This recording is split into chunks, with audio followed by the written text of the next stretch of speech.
this evening the people from Oxford, the poor children who were lost their lives. Those are some tragedies that we in America have to deal with, and unfortunately, a lot of people lost their lives. So ask for a moment of silence, please.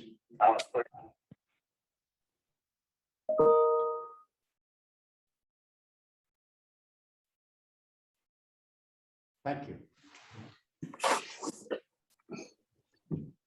Roll call, please, Ms. Lawrence. Mr. Griffith, Present.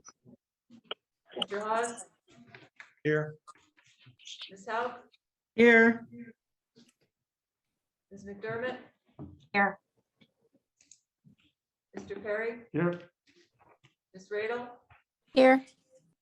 Ms. Sedman, Here. Mr. Schnee, Present. Mr. Urban, Here. Mr. Vogt, Here. Mr. McGinley, Present. all present. Thank you. Mr. Duco, you want to comment about the executive session? Yes, council met in executive session from 5:15 PM until 5:55. Could you hear me? Yes, we can. Okay. Thank you. Received a report from the acting county manager regarding IT, also regarding the correctional facility. There was also discussions related to the lawsuit, Luzerne County versus Luzerne County Election Board. Thank you. Mhm. Okay. We have now a ceremonial proclamation. I think Mr. Haas requested that. Am I correct, Mr. Haas? Sir. And I think we have some visitors here with us this evening to be participating in that. We appreciate your attendance this evening. The proclamation reads, whereas the Shawnee Cemetery Preservation Association of Plymouth Borough recently observed the 150th anniversary of the formal 1870 charter of the historic Shawnee Cemetery. And whereas the historic Shawnee Cemetery is the final resting place for over 15,000 burials and reinterments, including many area pioneers and veterans from the Revolutionary through the Vietnam Wars. Whereas the Shawnee Cemetery Preservation Association, active since 2008, is a nonprofit, apolitical, volunteer service organization dedicated to restoring, preserving, and maintaining this 13-acre site. Now therefore be it resolved that Luzerne County Council hereby proclaims this condemnation for the years of dedicated service for the President Tom Jeddo, Sr., the association leadership, and all of its volunteers and financial donors who give selflessly in order to honor both the past and keep our history alive. Mr. Jeddo, are you here? Would you like to come up and set the proclamation on behalf of your group, please? This is my group here, our volunteers, and some of them here adopted sections where they come and take care of their section every 2 weeks. They have a key to our equipment shed. They could come anytime, morning, afternoon, or evening. And they're doing a terrific job, not only in caring for their section, but they go beyond the call and do other sections and help in other grave sites and restoration work at the Shawnee Cemetery. I thank them. Well, you have a good group of people you're working with, Mr. Jeddo. You're very fortunate. Thank you.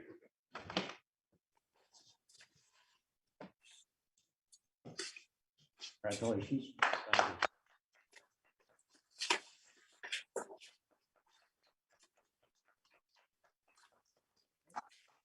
Thank you. Okay, deletions from the voting session agenda. Adopted McGinley? voting session. Yes, Mr. Griffin, go ahead. I'd like to add something to the voting agenda. The appointment to the search manager search committee, I asked to have put on the agenda on Wednesday. I need to have that put on the agenda today so we can get that complement filled. That vacancies existed for almost a month and a half now. So I think it's imperative that the council's wishes to have 7 on that commission be fulfilled by council and appoint the member that's been vacant for a month. Okay, Mr. Griffith is not on our agenda, as you all know. I spoke with the Office of Law in that regard. There are certain items that I think should be discussed prior to us moving forward with that, many of which we have not discussed before because of the fact the manager search committee is not part of our ABC group. So they do not have the criteria that we have in place for vacancies for those people. And I think it's up to council to make a decision on how and what way they would like to either address the vacancy or not address the vacancy. Well, the charter allows us to make appointments to the vacancies. Excuse me, Mr. Griffith. Mr. Duca, do you have any comment you would like to share at this point? Well, I mean, what you said is true. Actually now it's not even the charter that's basically tying your hands as far as throwing a matter on the voting agenda at this point. It's the Sunshine Act. The Sunshine Act requires that the agenda be posted in advance. I think under these circumstances, this was a situation where, as you said, the ABC, the typical setup that you have for the ABC committee appointments doesn't exist for the manager search committee. Placing it on the work session agenda to have council determine exactly what process council wants to follow in order to make that appointment certainly would be the most prudent way to deal with it. I don't know what else. Okay. Okay, thank you. Mr. Griffith, go DeLuca, ahead. Yeah. our charter clearly states how we fill vacancies. Yes. It doesn't say anything about discussing them at a work session. And this agenda item was sent to the chairman on Wednesday of last week. There's no reason why it's not on the agenda, other than the chairman didn't want to put it there. I'm not aware, though, that the charter has specific provisions as to how you fill ABCs either, though, right? It Yeah, does. you In have- section- you It have- does say how you fill them. You have a committee. Council has a process that council follows with the list. The list is comprised in a certain manner. I mean, the bottom line is, as far as from a legal perspective, it can't be added now, regardless of what the charter says. It can't be added at this time because it's too late. It's on the work session agenda, I believe. Is that correct? That is correct. It's on the work So, session so, agenda. so if I could ask the question that I asked in my email, under whose power does the chairman get to say what goes on the agenda and what doesn't? The chairman decides what's on the agenda and what's not on the agenda. I Where's believe that written? Where's that written? I believe it's in the bylaws.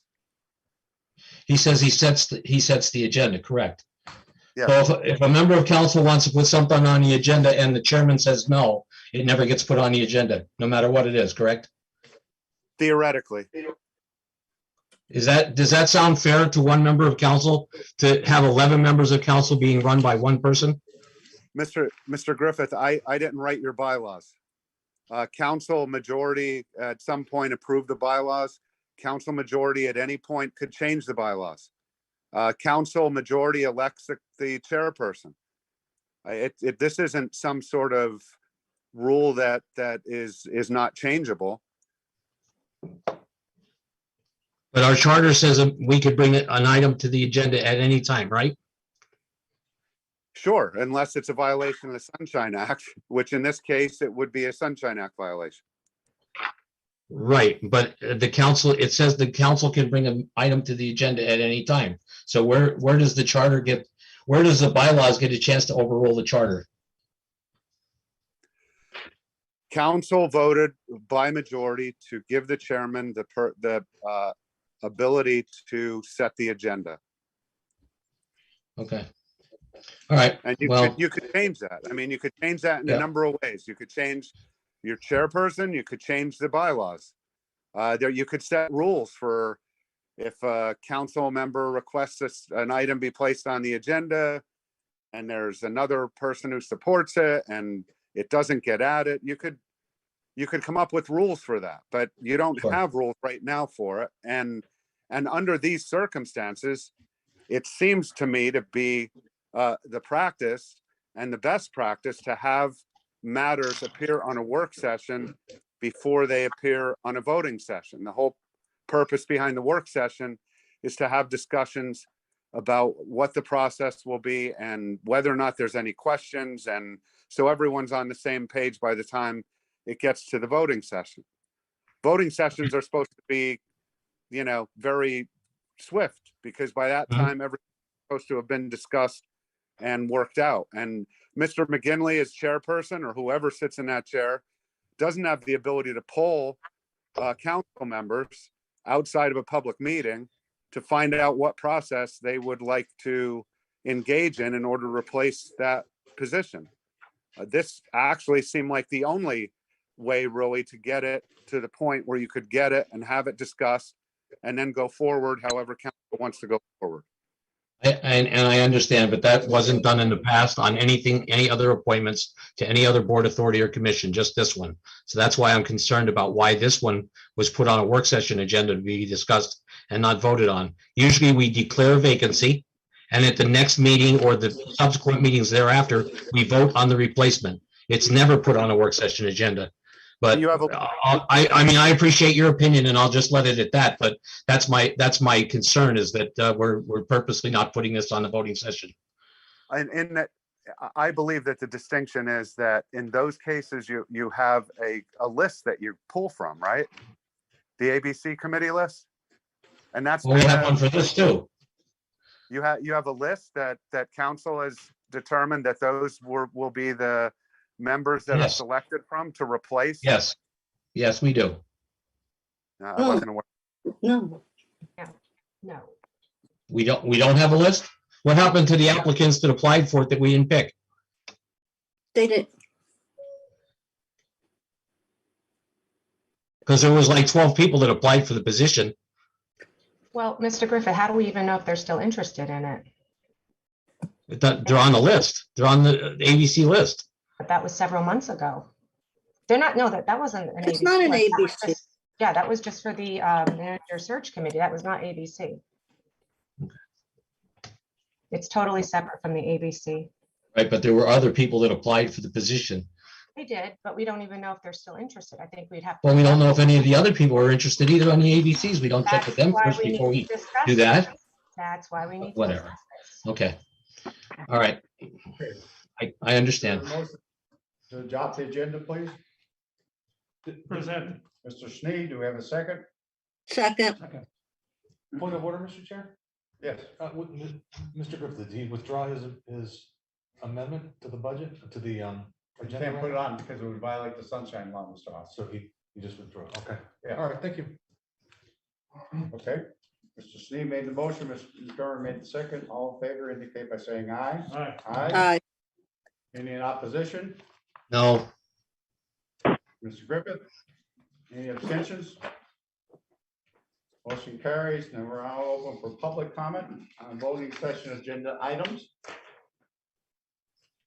Anyone in the public who would like to address the council at this time regarding items on the voting session agenda? Mr. McGinley, this is Mark Rabo speaking. Go ahead, Mr. Rabo. Thank you, Mr. McGinley. With regards to Division 13, the courts on the budget amendments. As I've said, when the acting county manager presented the budget at the beginning of the budget hearings, I talked about the court funding and the reimbursements, and I strongly believe that any increase in raises or anything of an increase with regards to positions should be contacted by, the county should contact the state, since they just gave across the board raises in the amount of 5.6% in terms of salary increases. And you said it yourself, I believe, Mr. Chairman, at the last meeting or the meeting before, that what's to say that the county is going to be responsible for footing some or at least half of it or most of that increase.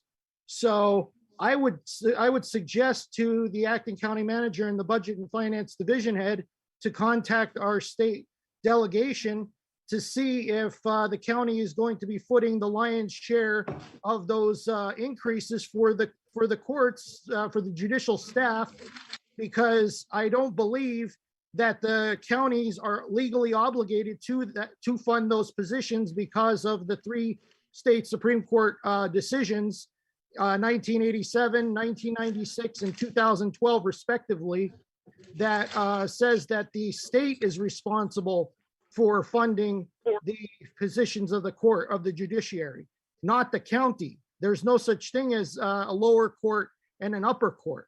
It's the unified judicial system for a reason. And also, I would like to chime in on the agenda items. I do believe that anything that's added within a 24-hour period, unless it doesn't meet the de minimis standard under Act 60, let me see here, Act 65 of 2021, which was passed over the July 4th weekend. I don't believe that an appointment to a committee falls under a contractual or fiduciary requirement as stated in the amendment to the Sunshine Law. So I do believe that Mr. Griffith is within his right to ask for that addition to be placed on the agenda for the manager search committee, because it is not a fiduciary nor contractual item that needs to be considered. That's all I have to say. Thank you very much. Okay. Other members of the public who would like to address council? Yes, I would. About the council. Would you please Yes, go where we have one of the microphones? yeah, absolutely. My name is Theodore John Fitzgerald. How you doing? Basically, I just want to know, like, I'm a little confused just being not a layman. Would you please repeat your name again so we can have the proper name for the record? please? Theodore John Fitzgerald, Okay, and where do you reside, Mr. Fitzgerald? Wilkes-Barre. Thank you. Okay. Basically, I'd like to know, like, how the next town council, because we go through a lot of employees here, a lot of turnover, a lot of nepotism, a lot of corruption in Luzerne County. It's been in the headlines, it's been in national news. How do we feel as the public that you guys are doing it's transparent, you're doing the due diligence, and we know the process. So I didn't understand what any of y'all said with the ABC and the PDQ and the XYZ. Put in layman terms. What's the steps of hiring the next county manager? What's the step? Yes, the steps. If you would refer to the charter has very specific guidelines. I'm not a lawyer. I understand that. Layman I'm not a terms, lawyer either. The whole, no, we're talking, the whole public can understand. Thank you. Mr. Fitzgerald, Yes, sir. I'm not a lawyer either. Okay. So when I talk to you, I'm talking as a layperson. I understand, but you don't have to interrupt me either. I'm not trying to interrupt you. I thought You don't pay my son. I thought you asked me a question and I apologize. if you Just thought I please interrupted. Okay, please tell the public how this process is gonna happen.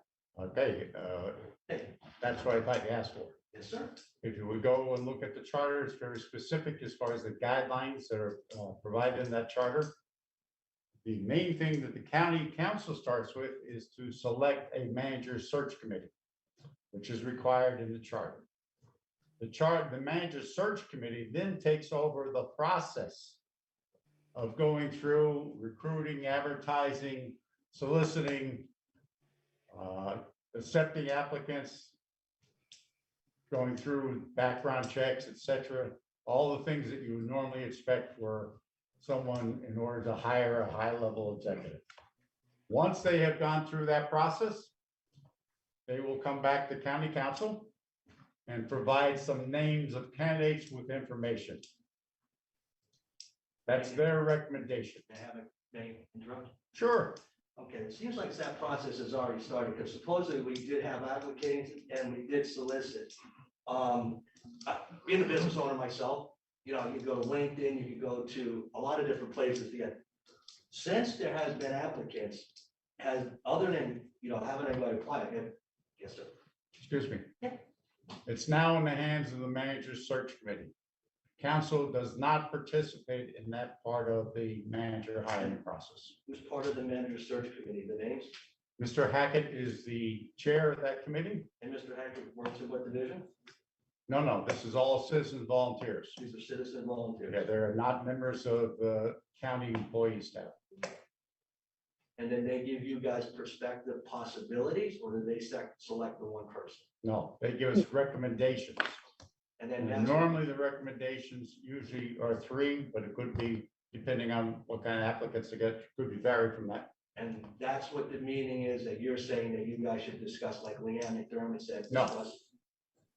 No, that's the process to hire the manager. When we set up the manager search committee all the way back in the summer months, we decided to go with 7 members on that manager search committee, all 7 citizens that volunteered. Yes, sir. After the process had started, and then they were into it probably a couple months, one of the gentlemen on the committee decided that he would have to resign because he had other commitments that he had to fulfill. So that created a vacancy among the 7 members. That's what the discussion was before, based on that vacancy in the 7 members. So we need to fill the 6 to back to the 7, so we could The decide. council will have to make that 1 to decision. 3. And then who makes the final decision? Who is the council, the county manager? The council makes the final You guys. decision. All right, thank you. Appreciate it. Mr. Griffith, you want to speak? Yes. Because you indicated after, but that's fine. After, I thought this was. No, this is on the agenda item. Okay. If you want to talk about agenda item, you're more than welcome. Okay. Yes, sir. Mr. Jesso? I hate to interrupt. I'd like to ask if we could be excused You certainly may, Mr. Jesso. in our volunteers. And thank you very much for your dedication and time.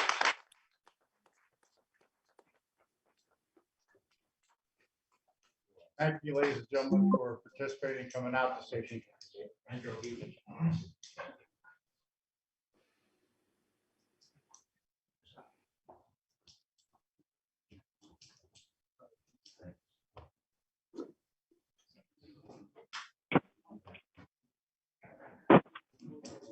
Okay, again, other members of the public who would like to comment in regards to items on the agenda, please.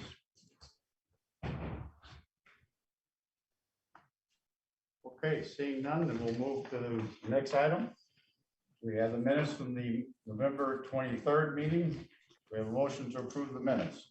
So, Mr. Sneed, do we have a second? Second, Ms. Saban, yes. on the question? on the question, Mr. Chair? Go ahead, Ms. Ross. Nope, never mind. Good question, very good. All in favor of approving the minutes indicate by saying aye. Aye. Any in opposition? No. Mr. No. Urban? Mr. Griffith? Anyone else? Any abstentions? Motion carries. Nothing under old business tonight. Going down to the item number 1, motion to adopt a resolution authorizing the county manager to execute a lease agreement between Luzerne County and Luzerne County Domestic Relations for the premises located 113 West North Street, Wilkes-Barre, Pennsylvania, 18711. Do we have a motion? Presented. Mr. Sneed, do we have a second? Second, Perry? On the question? Roll call, please. Mr. Griffith, Yes. Mr. Haas, Yes. Ms. Howe, yes. Ms. McDermott, Yes. Mr. Perry, Yes. Ms. Radel, Yes. Ms. Sedman, Yes, Mr. Schnee, Yes. Mr. Urban, Abstain for previous reasons with Mr. acting Vogt, county manager. Yes. Mr. McGinley, Yes, and yes, 1 abstention. thank you. And now we're going to go on to budget minutes that were submitted. Comment in this regards, we had some budget amendments that actually came from Mr. Sweats, although he had received them from some of the division heads. They were received earlier today. They were not placed on the agenda because we did not have them and we did not publish them. And so they were not on the agenda and they will not be on the agenda this evening. And in regards to that, those amendments we will entertain next week on the 7th, on the 14th. If there are questions or issues in regards to those amendments that were submitted to you through Mr. Sweats, please reach out to Mr. Sweats or the division head if you have issues that you would like to ask questions in that regard. Okay. We're going now to the first set of amendments that were submitted. I think it's page 23 in our agenda packet.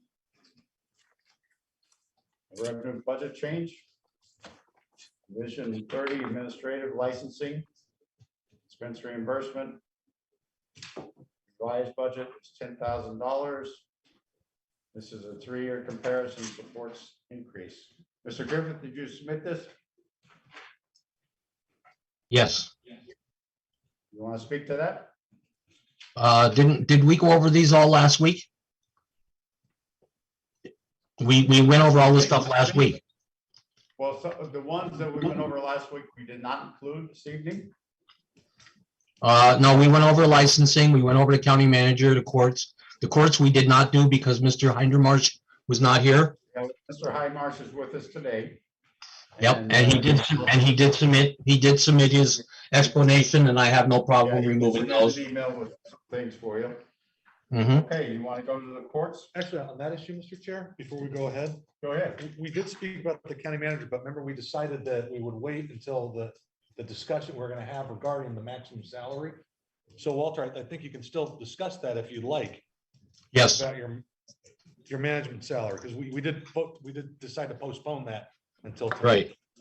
Right. Well, so what the discussion was on the county manager's, members of council could recall was the issue that I wanted to reduce it by $48,000 because of the, I wanted to make the budget reflect the salary that we were paying Mr.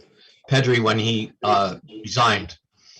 Since then, council met, I believe, and they decided that the search committee was going to have a cap of 185,000. So therefore, I think that was the reason why the budget was submitted with that number in it. So I could go ahead and remove that off of the agenda for vote because the council voted to make it 185,000 maximum. So we need to budget that. So that amendment, that expense budget change needs to be taken off for vote because obviously council voted to change it. I'd like to check with Mr. Sweats. What compensation do we have for the manager, Mr. Sweats? In the draft budget? Yeah, so in the draft budget, we did put in the maximum, which was 185, I believe 565.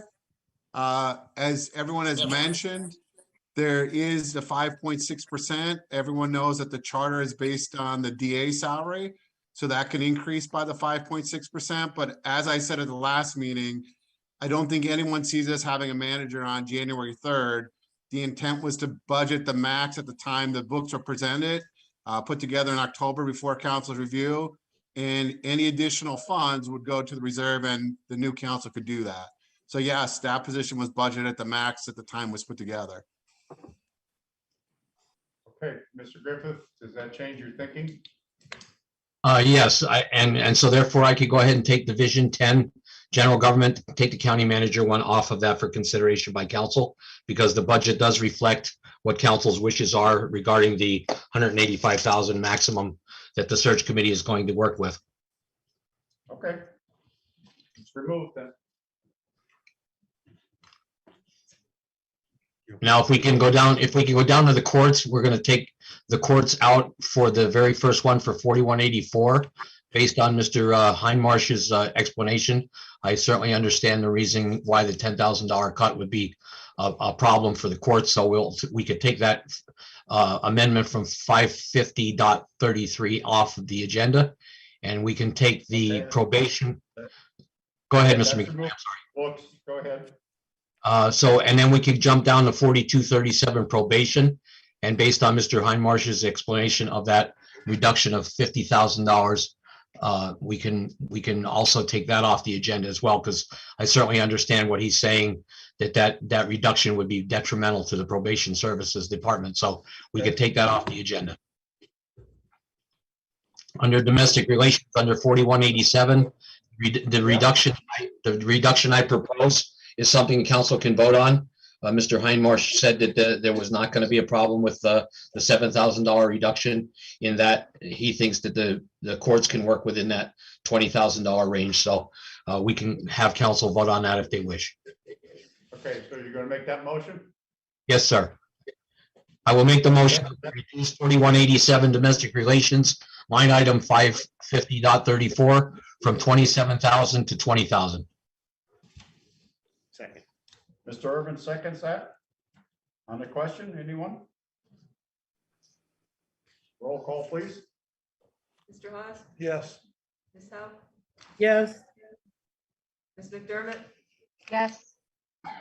Mr. Perry, Yes. Ms. Radel, Yes. Ms. Sedman, yes, Mr. Shnee. Yes. Mr. Urban, Yes. Mr. Vogt, no, Mr. Griffith, Yes. Mr. McGinley. Yes. And yes, 1 no. Okay, motion carries. Go ahead, Mr. Griffith. Okay, and then if we go down to the next item on the list of items that I have on my budget cuts, the next one is the merit raises total across all departments of a 10% reduction across all departments. Mr. Sweats did send out a breakdown of how that affects. When I ran that report in New World, that was across all departments, all divisions, and all funds. And that's total was 335,596. As Mr. Sweats demonstrated and told council that some of the agencies are funded by the state, so there's no direct effect to the general fund, obviously. That's funded by the state. So I have no problem with council voting on that. However, I think that we could probably leave it alone. The percentage of rate increase for employees is modest. On an average, it's about a 2% across the board for the general fund as well as the other departments. So I think a 2% raise is not out of order, considering that there is no tax increase, and the employees can certainly use that 2% raise. So I would not be adverse to take that off the agenda. If that's acceptable to council, I would be happy to do that. Any issues with that? Very good. Okay, then we're gonna remove that one also, please. Okay. Go ahead, Mr. Uh, Griffith. The only other one that I did add to tonight's agenda was the Division 30 Administrative Division, and that's Department 4120 for elections. The concern that I have under the elections, and certainly we all understand the work that's involved in the Bureau of Elections. The problem that I have is the worksheet that we were submitted did not give us comparisons as to what the previous expense was for the items that they put in their agenda. But under wages non-represented, the ability for us to just arbitrarily put a position in for an elections operator at 40,000 without any job description or any idea of what that position entails, I think is financially irresponsible for this council. I think if we would have received from the manager an explanation as to what those duties would entail, or from the election bureau, that might have tipped the scales a little bit for me. But we have a starting position in the Bureau of Elections as administrative assistant that we recently created last year, and that was created for that purpose, to hire people in the Bureau of Elections. So I would not be adverse to hiring a person in the Bureau of Elections at the administrative assistant salary, which is 25,000, I think, 25 and change. But I do have a problem with just arbitrarily approving a $40,000 position for an elections operator without knowing anything about that position. So my budget amendment reduces the non-represented salaries by $10,000 to $30,000, which will allow for the hiring of an administrative assistant. Mr. Griffith, based on your narrative, if we were able to get a job description and some information from the election department and or the manager in that regard, would you be all right with looking at this next week instead of voting on it this evening? Well, I would probably, I don't have a problem with council wanting to look at it further with that information in mind. The only concern that I have is the reason that council allowed the administration to create an administrative assistant was so that we would have the flexibility to start people out in that bureau at not a low salary, but an entry level salary. So that way they can move up. The ability for us to just put a person into a position at $40,000 salary, I think is not the best practice. I think we could get probably 2 people for the amount of money that they're looking for. So I would not be adverse to looking at the information if you want to postpone, if council wants to do that till next meeting, not a problem for me, but I won't support it. Yeah, and we still can come back and decide to remove $10,000, but at Absolutely. least this way you'll have information, and that's what you seem to be asking for. And depending on how the information is used, it can be voted up or down, depending on the outcome of council. So That's perfectly that fine. would be my thoughts, if that's all right with you. That's fine with me. I will not support the operators thing, but you never know. If the job description shows that they're going to be doing something extraordinary, I may very well do that. So that's fine. Okay, we'll move that to next Tuesday evening then. Okay, and then of course under elections, my other item is other contractual services. They bumped the salary. They bumped the budget from up to $1,008,000. I think that's very, very exorbitant. $700,000 is more reasonable for me for other contractual supplies. I could not find contracts for Matheson Transfer and a couple other people. There are issues that I'm having with Dominion that I think the contract states that they're supposed to pay for certain things that, maybe they're billing us for, but we didn't get supporting documentation for that. So I want to reduce that by $300,000. Okay. Making that motion? Yes, sir. I am making that motion to take 55015 in the Department 4120 elections from $1,008,242 to $700,000 for a reduction of $308,242. Okay. I'll second that motion, Mr. Chair. Second, Mr. Haas. On the question? The question, if I may, Mr. Chair? Go ahead. Sure. Yeah, last week, the acting county manager said she would supply us with the comparables from this year that Mr. Griffith's asking for. And I'm guessing we don't have that for these either, because we had the budget sheet from the Elections Bureau last week. And again, there's nothing, just kind of like Mr. Griffith is asking, there's nothing to compare it to. You have what I have, Mr. Haas. Right. You So I'm have just everything on the confirming that, agenda, and anything I received, you have. I don't know, Ramila, can you comment? Did you? I wasn't Did you hear able anything from to, the Bureau? I wasn't able to gather all the information because we're actually gathering the outstanding invoices for the general election. So we have completed that, and I'll be able to get you those comparisons. We didn't have all the invoices yet, or I didn't see, and Angela Gavlik didn't see, and Budget and Finance didn't see all the invoices yet for the general election. So any numbers I would have given you wouldn't have been accurate. So, This Mr. is Chair, Angela. unfortunately, we'll have more of the same from the last. Who's speaking? I'm sorry, this is Angela Gavlik. I have one comment, if I may. Go ahead. I know that one of the items that was brought up and discussed as wanting to cut was the poll worker budget line. And I know Mr. Haas numbers were thrown around, and it was believed that there was like 600 to 800 poll workers. And I just wanted to clarify, we have 1,000 poll workers that we recruit for each election. And when you take the approximately $200 that we pay per poll worker, and we also are mandating, this is the board's decision, that they are now mandating that they attend the training, which they'll be compensated for that as well. It's well over $400,000 per year because we do the 2 elections. We're going to get to Mr. Haas's amendment. He did submit something in that regard, but thank you for that information. I did second Mr. Griffiths. It is one and the same, it's the same line item. So I don't have a problem talking about this, Mr. Chair, now at this time. Okay. Yeah, but go on, Ms. Gavlik, if you will. Well, I think what she said was there's 200, to pay over $200, and there's 1,000 poll workers. We were thinking 600, I think, last week, right? Yeah. So you have a difference of 400 workers. And as she indicated, and I listened to the election board, they have mandated that the poll workers have training and participate. And for that, they do get a stipend also. So that's Yeah, very the up-to-date information, I guess, on Yes. poll workers' salaries. And refresh for everybody, because I know when the county increased the judge elections up to 200, I think the majority minority inspectors are 195. Yep. I think a piece. And I figure the constable too should be there at every place. I think those are the four main ones. Is that right, Ms. Gallup? Constable comes out of poll workers as well?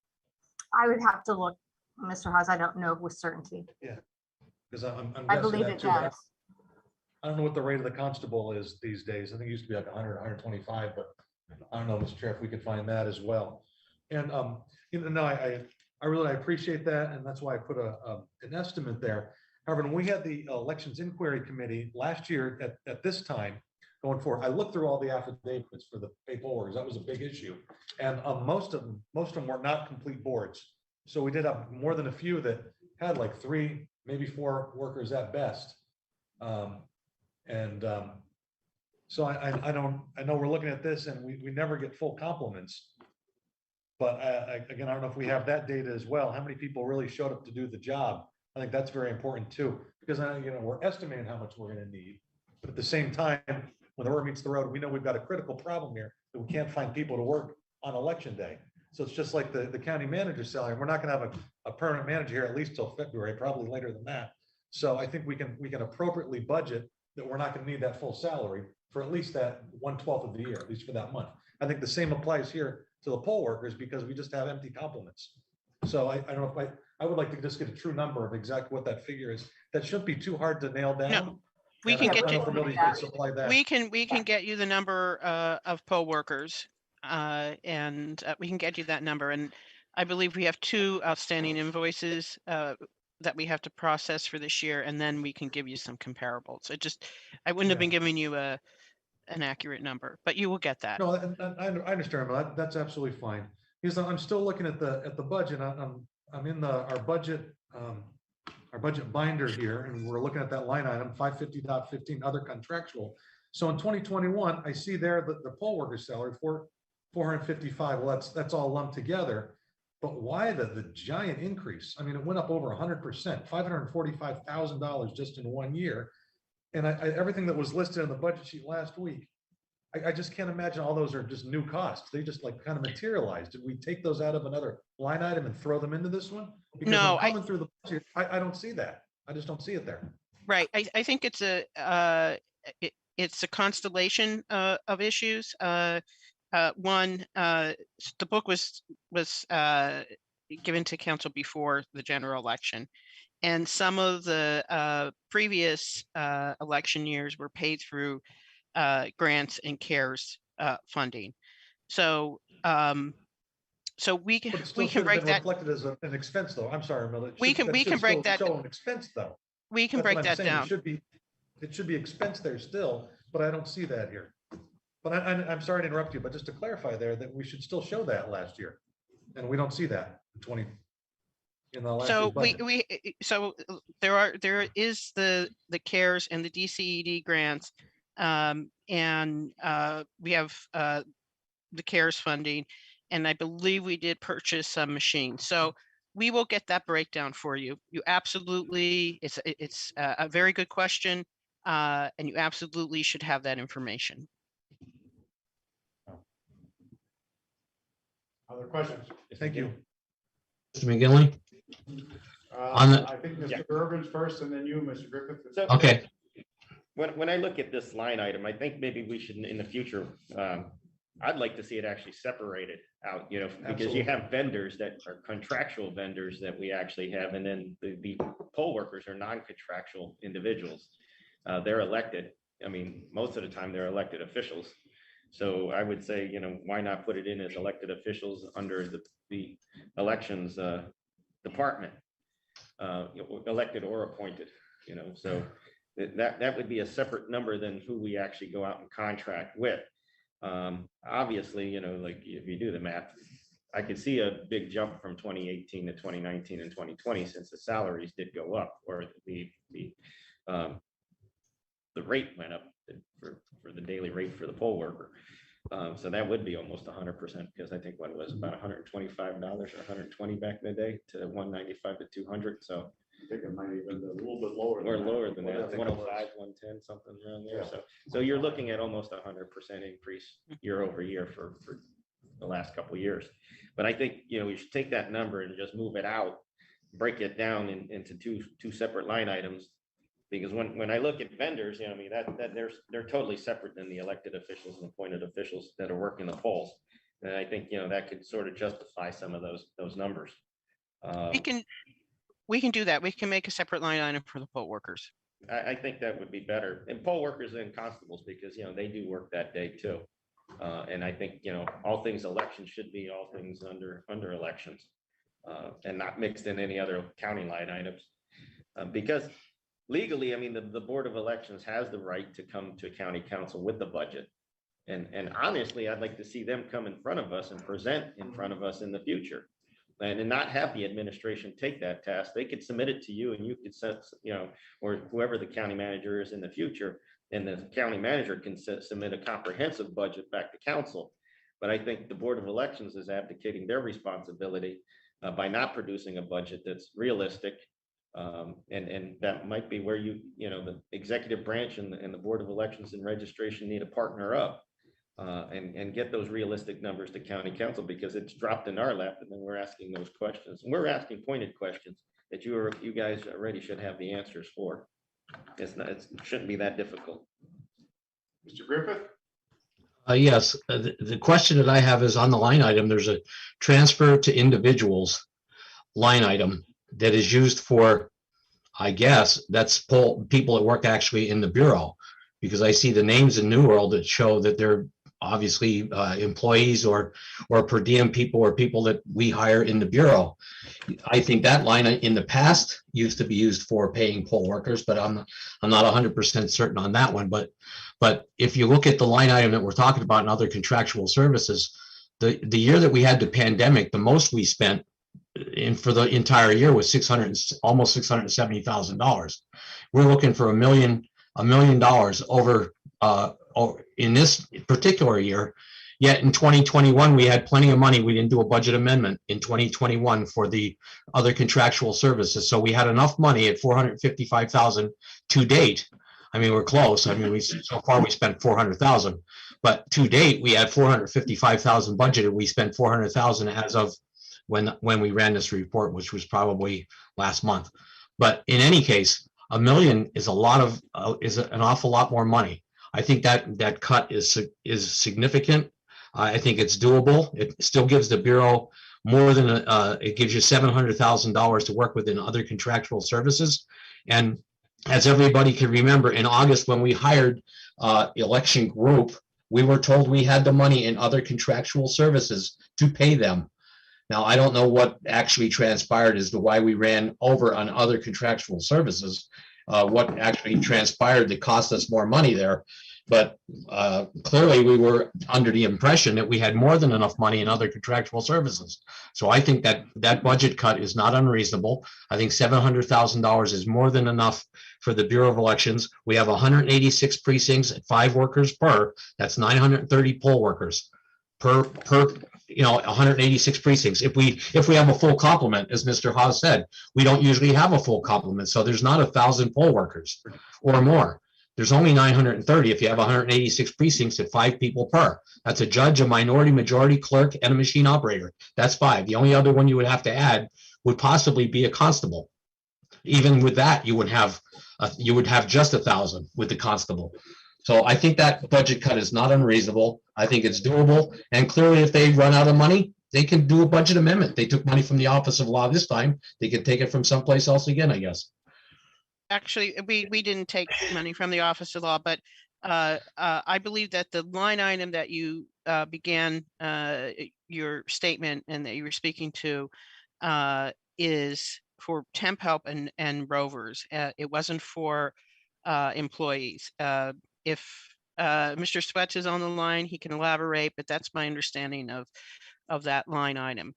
Yeah, But I I'll okay. take it. Mhm. So, yeah, so transfers to individuals is for those two line items. I would agree with, or those two groups. I would agree with Mr. Urban that we can probably, instead of making a new line item, pull out anything that's not a contract and add that to transfers to individual. Give council a list of transfers to individuals, which would have individuals, constables, et cetera. And then contracts, which would have anyone that's a third-party contract with elections. Also, we'll provide it as we said, but this is the general fund budget. As we know, the page we're looking at is the 130. If something was paid directly out of the CARES money and there were projects for CARES that were eligible, it would have not came out of the general fund. It would have came out of the CARES funding. So I think it's more prudent for administration to get everything in one spot and have council vote next week. Mr. McGinley? Yes, Mr. Griffith, go ahead. Thank you. So, Mr. Swets, when you say CARES funding, are we talking about the ARP money? Mr. Griffith, we didn't have the ARP money last year, so we're talking about the 28.6 million of CARES funding. We have a report on the budget and finance webpage of everything that was spent. I believe Mr. Haas had asked at the time the program was completed. That was through DCD. So we had put every project from CARES on that list.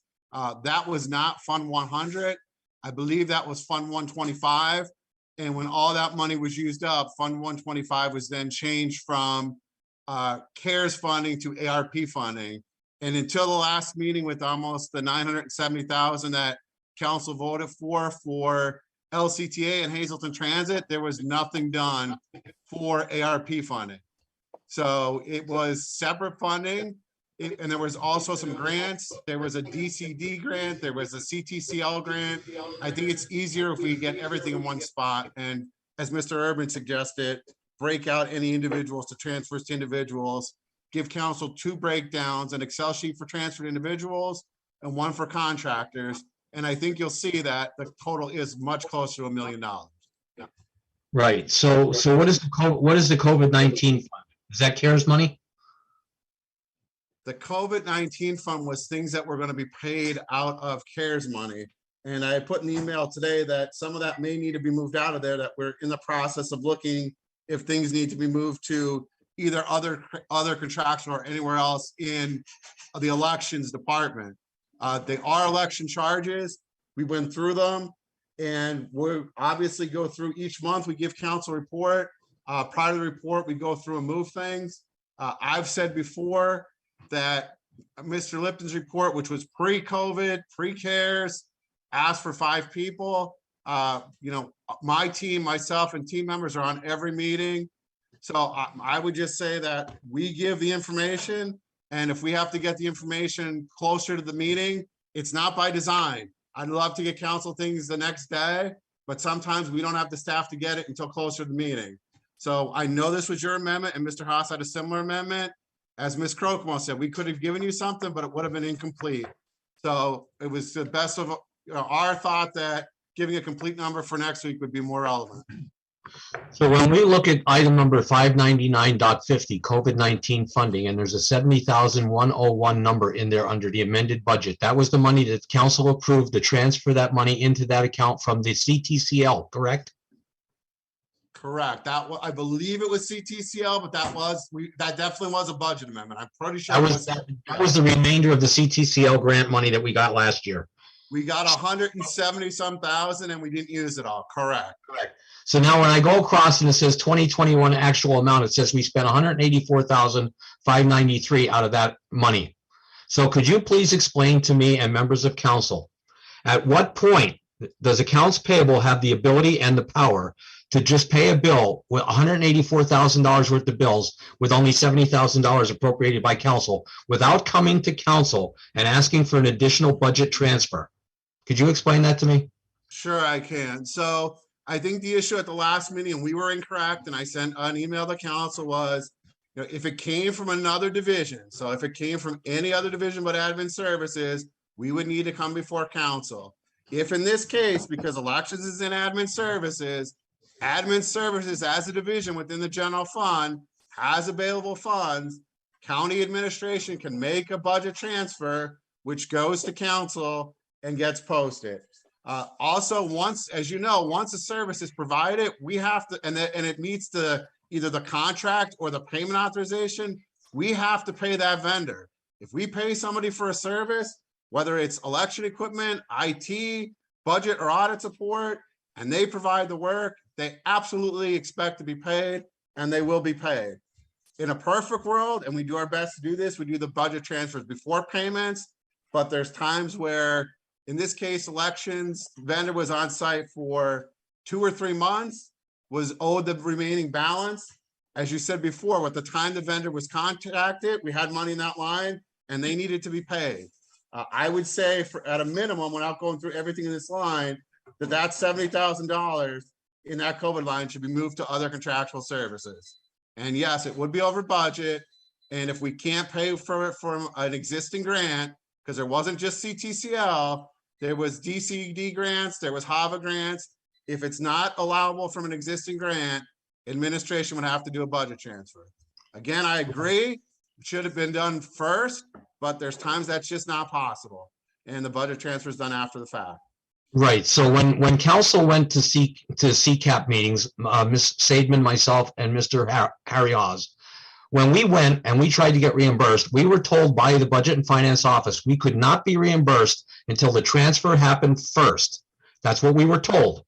Now, I understand what you just said, but my question is, we already know that these contractual, we already knew as of August that money was due to that vendor. Why was there not a budget amendment made from that division into that line item to pay that bill prior to paying them? If they walk in the door today and they want paid today and there's not enough money, I understand your explanation. But when they walk in the door today and they don't need to be paid net 30 days, there's plenty of time, net 30 days, to pay somebody after you do a budget transfer. So my question to you is, why has nobody done a budget transfer on the Administrative Services Division into that line item to true that number up correctly? Why are we paying bills without money behind it? As I said, in the division, there's money. It's not a line item budget. Yes. So where are you going to get the extra $90,000 to fill that gap right now? Within the admin services budget. Where? The whole budget, all throughout the whole division? No, only throughout the whole division, but only within the general fund. So we couldn't take money from the 300 fund or from Andy Riley. It would have to come from the general fund. It would have to come from HR, insurance and benefits. Mapping have to come within there. Right. Okay. All right. Well, I just think that the next council that comes in should certainly address that in the administrative code that forbids accounts payable from paying a bill without the money there. The division must transfer money prior to paying that bill. That's just basic accounting, I think, is just flawed here. And it's been happening for the years. And I totally understand what you just said, Mr. Sweats. I get it. I understand the situation. And at the end of the day, the money's there.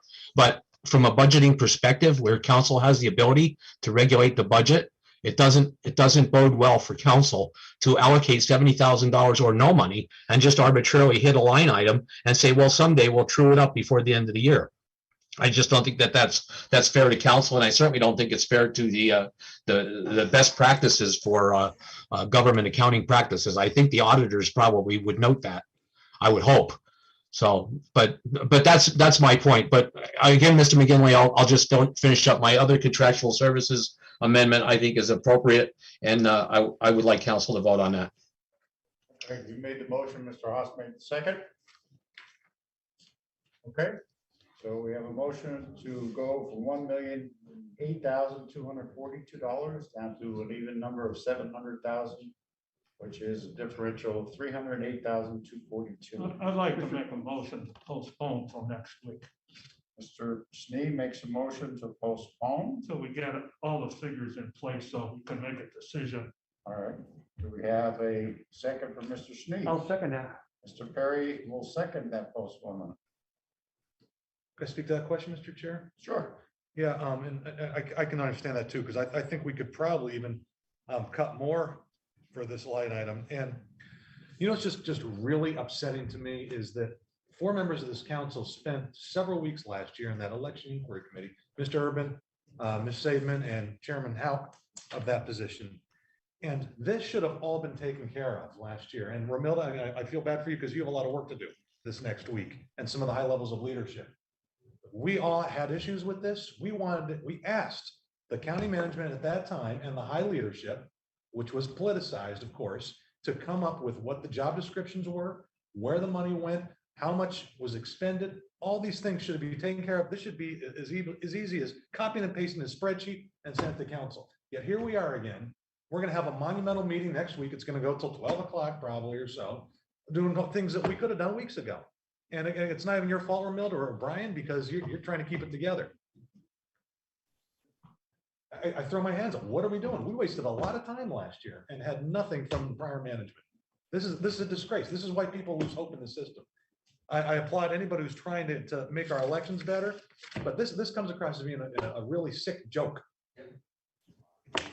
I'm so displeased. And I support Mr. Schnee's postponement, by the way, because we really need to get some firm answers that should have been done a year ago at this time. So please put the time in and give us real numbers. Mr. Ginn. Yes. Just a quick comment too, you know, I mean, this really is not my first rodeo here doing the budget process, but you know what I find really disturbing though is that you have professionals working in a county getting paid pretty decent, above average salaries. Year after year, we go through this exercise, you know, of going through the budget line by line. And what really disturbs me is that none of you can anticipate the simple questions that some of us, knowing our personalities, are going to ask you and have the foresight to have a 3 to 5 year plan in place. And that's what really is disgusting. You know, like when you work in a business environment, you have certain people that you know are on council will pick a bone with you. You, as a manager, should have these questions sort of anticipated in your mind that Steve Urban or Walter Griffith or Harry Haas or Linda Houck is going to ask you, because we ask you tough questions. And you should already have those answers at a $90,000 a year manager's salary. And that's why I don't support a lot of you to begin with, because you don't anticipate what we're going to ask.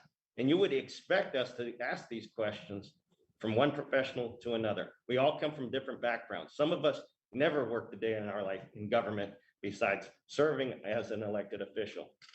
Okay, I come from the corporate world, and what you guys do every single day and the dance that we have to do just to get these answers for easy numbers that should be in spreadsheets.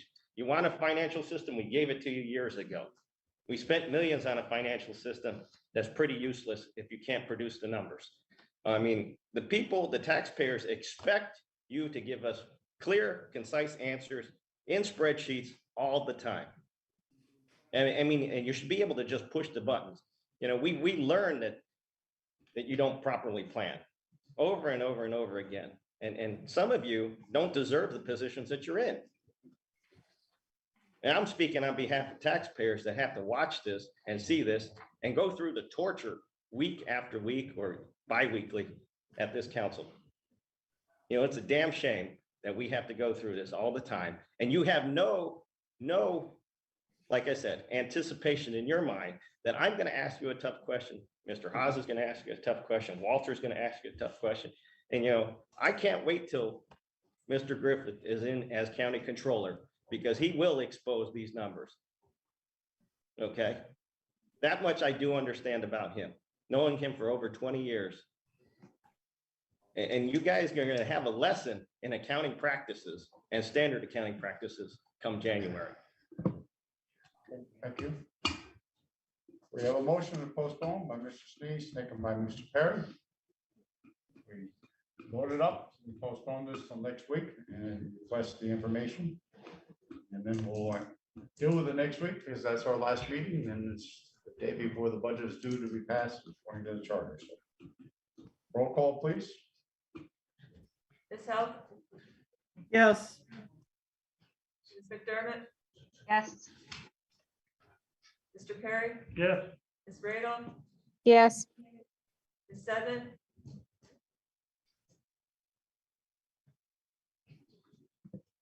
Ms. Sedman, you're muted. Yes. Mr. Schnee? Yes. Mr. Urban? Yes. Mr. Vogt? Yes. Mr. Griffith? Yes. Ms. Howe? Or, excuse me, Mr. Hawes? Yes. And Mr. McGinley? Yes. Unanimous. Okay, postpone till the next meeting, which is next Tuesday evening, the 14th. Mr. Urban or Mr. Griffith, excuse me, go ahead. Okay, and the last item I have on my budget amendments is the IT department under administrative services.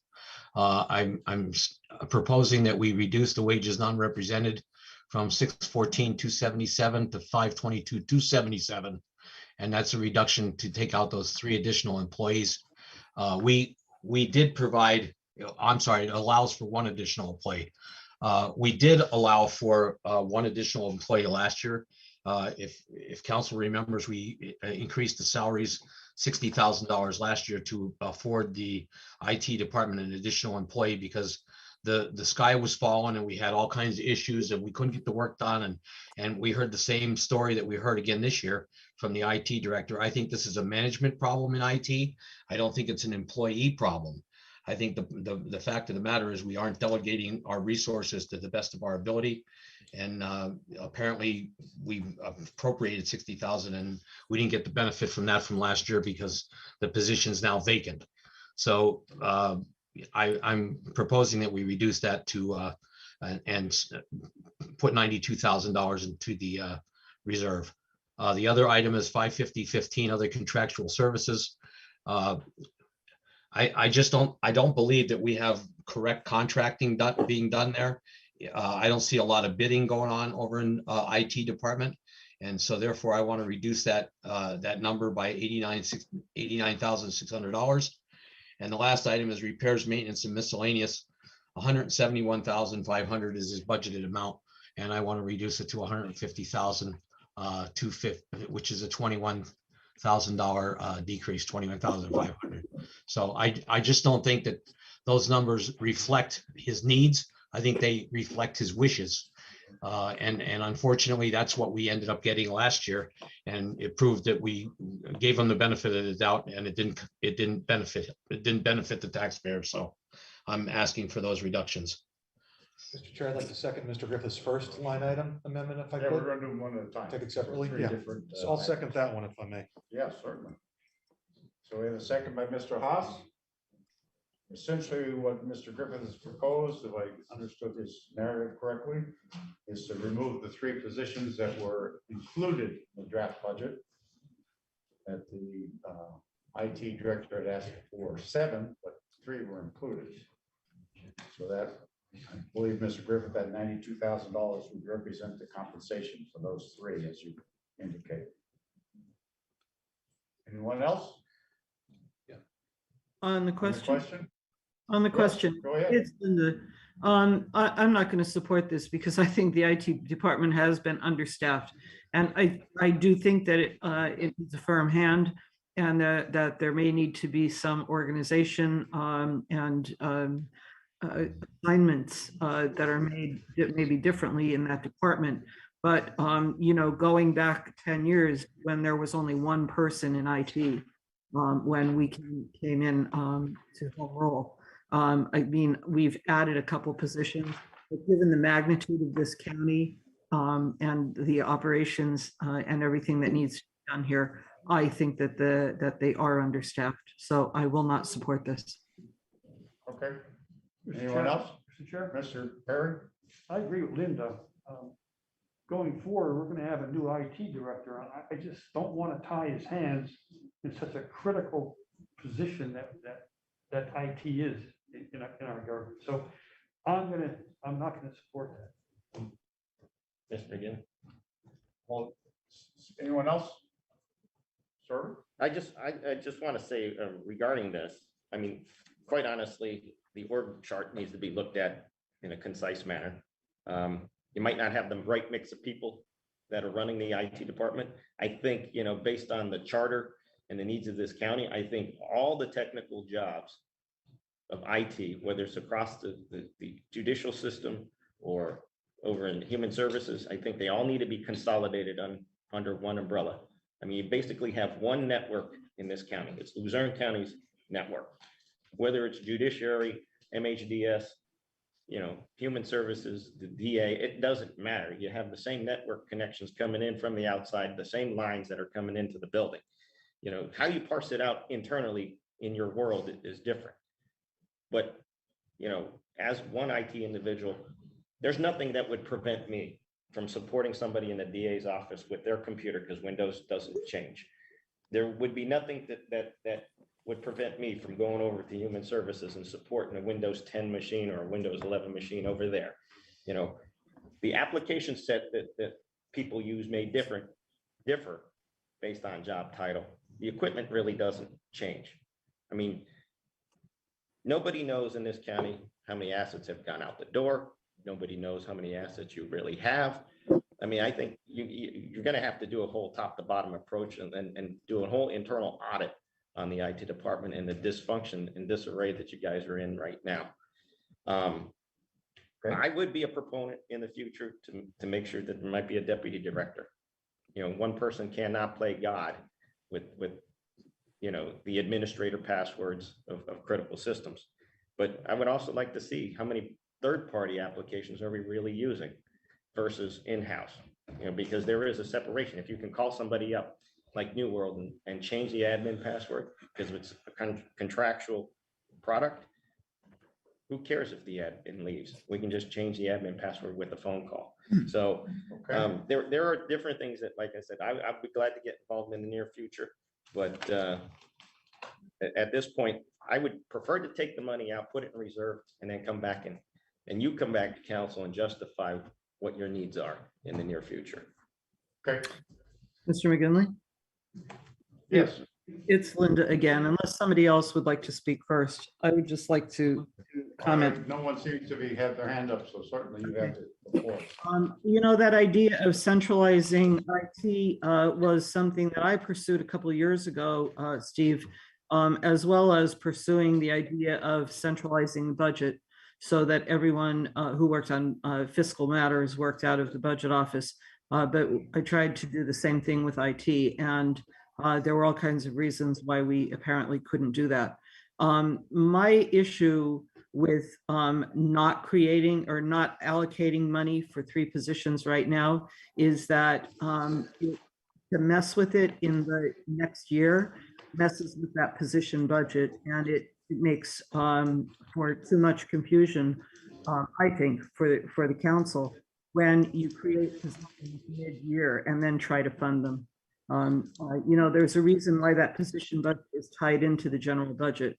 And I would rather see the position allocated and perhaps not filled than to be created in mid-year with council having no say over them. Anyone else? If I could, Mr. Chair. Yeah. I think regarding that issue too, Linda and Steve, I thought that actually because the Human Services has their own system, I thought it was more reasonable with the state reimbursement, I thought. And that's why we kept that years ago. Correct me if I'm wrong, but I thought that was a discussion too, because I do remember, Linda, what you spoke about. The state does reimburse the salaries of people who are allocated for those services. Which I think they would, even if it weren't segregated. You would have to do it under the general. Right, we'd still get a reimbursement. I just thought it somehow worked out in our favor at the time. And maybe it requires a second looking at. And then I thought the courts had to have their segregated IT department. I don't know, Steve, if you remember that discussion, because this is going back, I think, like 8 years ago, to be honest with you. But I thought there was a reason behind that, because we did want to consolidate and make everything more efficient. But I don't know, man. You're exactly right. We've had multiple conversations about that over multiple years. Because it's a good idea, but I don't know, I just need to be refreshed about that discussion. It's been a while. That's but my- regardless, go ahead, Linda, I'm sorry. No, that was my recollection, Councilman Linda, Haas. go ahead. That was my recollection about the agencies and the courts. The agencies reimburse us and the courts need their own, it's separate. The courts are separate. They really are, in a lot of respects, an entity in and of themselves when it comes to the work that they do. But that's my recollection. You're accurate about that. I want to say a few things, if I may, the staff members of the IT department are do yeoman work. They are responsive. They take pride in their work. They want to make sure their work is right, and they want to make the county function efficiently. And they do that. They are torn in so many directions. And I'm asking that we keep these three staff member positions. Number one will be primarily, although not 100% for elections. There has to be streamlining in the elections department and in IT. IT was overused during our elections. They should be doing their IT work, and elections should be doing the election work.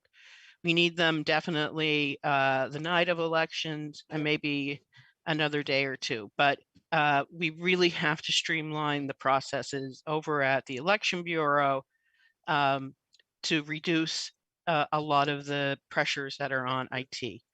We're getting a new director. As I said, CCAP is doing an assessment. We'll be getting a report shortly and a final report at the end of December. There's a lot of work that we need to do, and we are going to do it. And to take away right now 2 positions for IT is draconian at this point. We'll have a new director come in. Hopefully, processes and procedures will change. Reports to council. I envision having project updates to council similar to what is given to you from the engineering department with roads and bridges and building and grounds. You need to be kept up to date. I am asking you to not handcuff the new director that's coming in by striking these 3 positions. If the new director can streamline processes and procedures and we don't need those extra staff members, as long as I'm sitting in this chair, I will let you know. That's what, Mr. Chair? Wait a minute. That's There's all right. other people who may want to comment. They can understand I'd like to speak, that's all. Multiple. Anyone else, please? Okay, Mr. Urban first and Mr. Hans. So regarding this, I don't think you even know that you need 3 positions. Like you're allocating money here, and you're already pretty much hell bent on 3 positions, but you don't even know what titles you might need after an assessment because you haven't even completed the complete assessment yet. So I can't see how you can say, I just need 3 positions. You need specialized individuals, maybe in networking, maybe in engineering, network engineering. You might need something else, a deputy director, because you don't want one person having full control over everything and all the passwords. What you need is some leadership guidance and some education too. I mean, and I don't have a problem having the current staff getting educated to be elevated. I mean, that's most places do that. They train within to offer a better position for those that are already there doing the job and that know at least the systems that they're running. I do think a consolidation in this county needs to occur. I mean, where I work, I could work with a lawyer and an attorney on confidential systems, just like I can go and work with the CEO. It doesn't really matter who I help. We're one company where I work. It's all inclusive. This is one Luzerne County, whether you're judiciary, human services, all these people should be under one collective umbrella. And I think county council next year can also change the department structure within this county if we take a vote on it to allow this to happen. I think that you have a very talented GIS department. They should be in the mix of IT as well. They do mapping. They work with servers and computers. I know Dave Skoronsky for over 20 years. He's highly qualified to do a lot of work in this county. He's very talented. You've got some very talented people in engineering. I've worked with Mr. McIntosh in the past, and he's super smart and intelligent. I worked with him at Commonwealth Telephone years ago. You've got some very talented individuals. What you really need is some leadership, some guidance, and some structure here on how to sort of put the org chart together to make it functional and efficient for this county. And throwing money in and having a definite 3 positions, I can't support that. I would take that money out, put it in reserve. When you tell me what you need, you can come back to council. We'll take it out of reserve and give it back to you. But to say that we're hell bent on 3 positions, you don't even know what you need right now. Well, I know we need, Honestly, you need a head check Ms. at Kirkland, please, at 1 the second. top of the organization. You need a leader in that position that knows what they're doing to be able to reorganize the entire department the right way and make it functional. And so you're not putting out fires every day. You could be a proactive IT department, have all the things that are necessary to meet the obligations of insurance or whatever you're looking at. I think, the way you present this budget, you have other contractual services. Once again, there are going to be costs that are fixed and that actually go up every single year, like licensing, maintenance, certain things that are requirements in the IT field that, like Microsoft, you have to have Windows. They charge you a license on every computer. That is not, it's fixed cost based on a contract, maybe over 3 to 5 years, but it always goes up, it never goes down, right? So that should be pulled out because those are constants.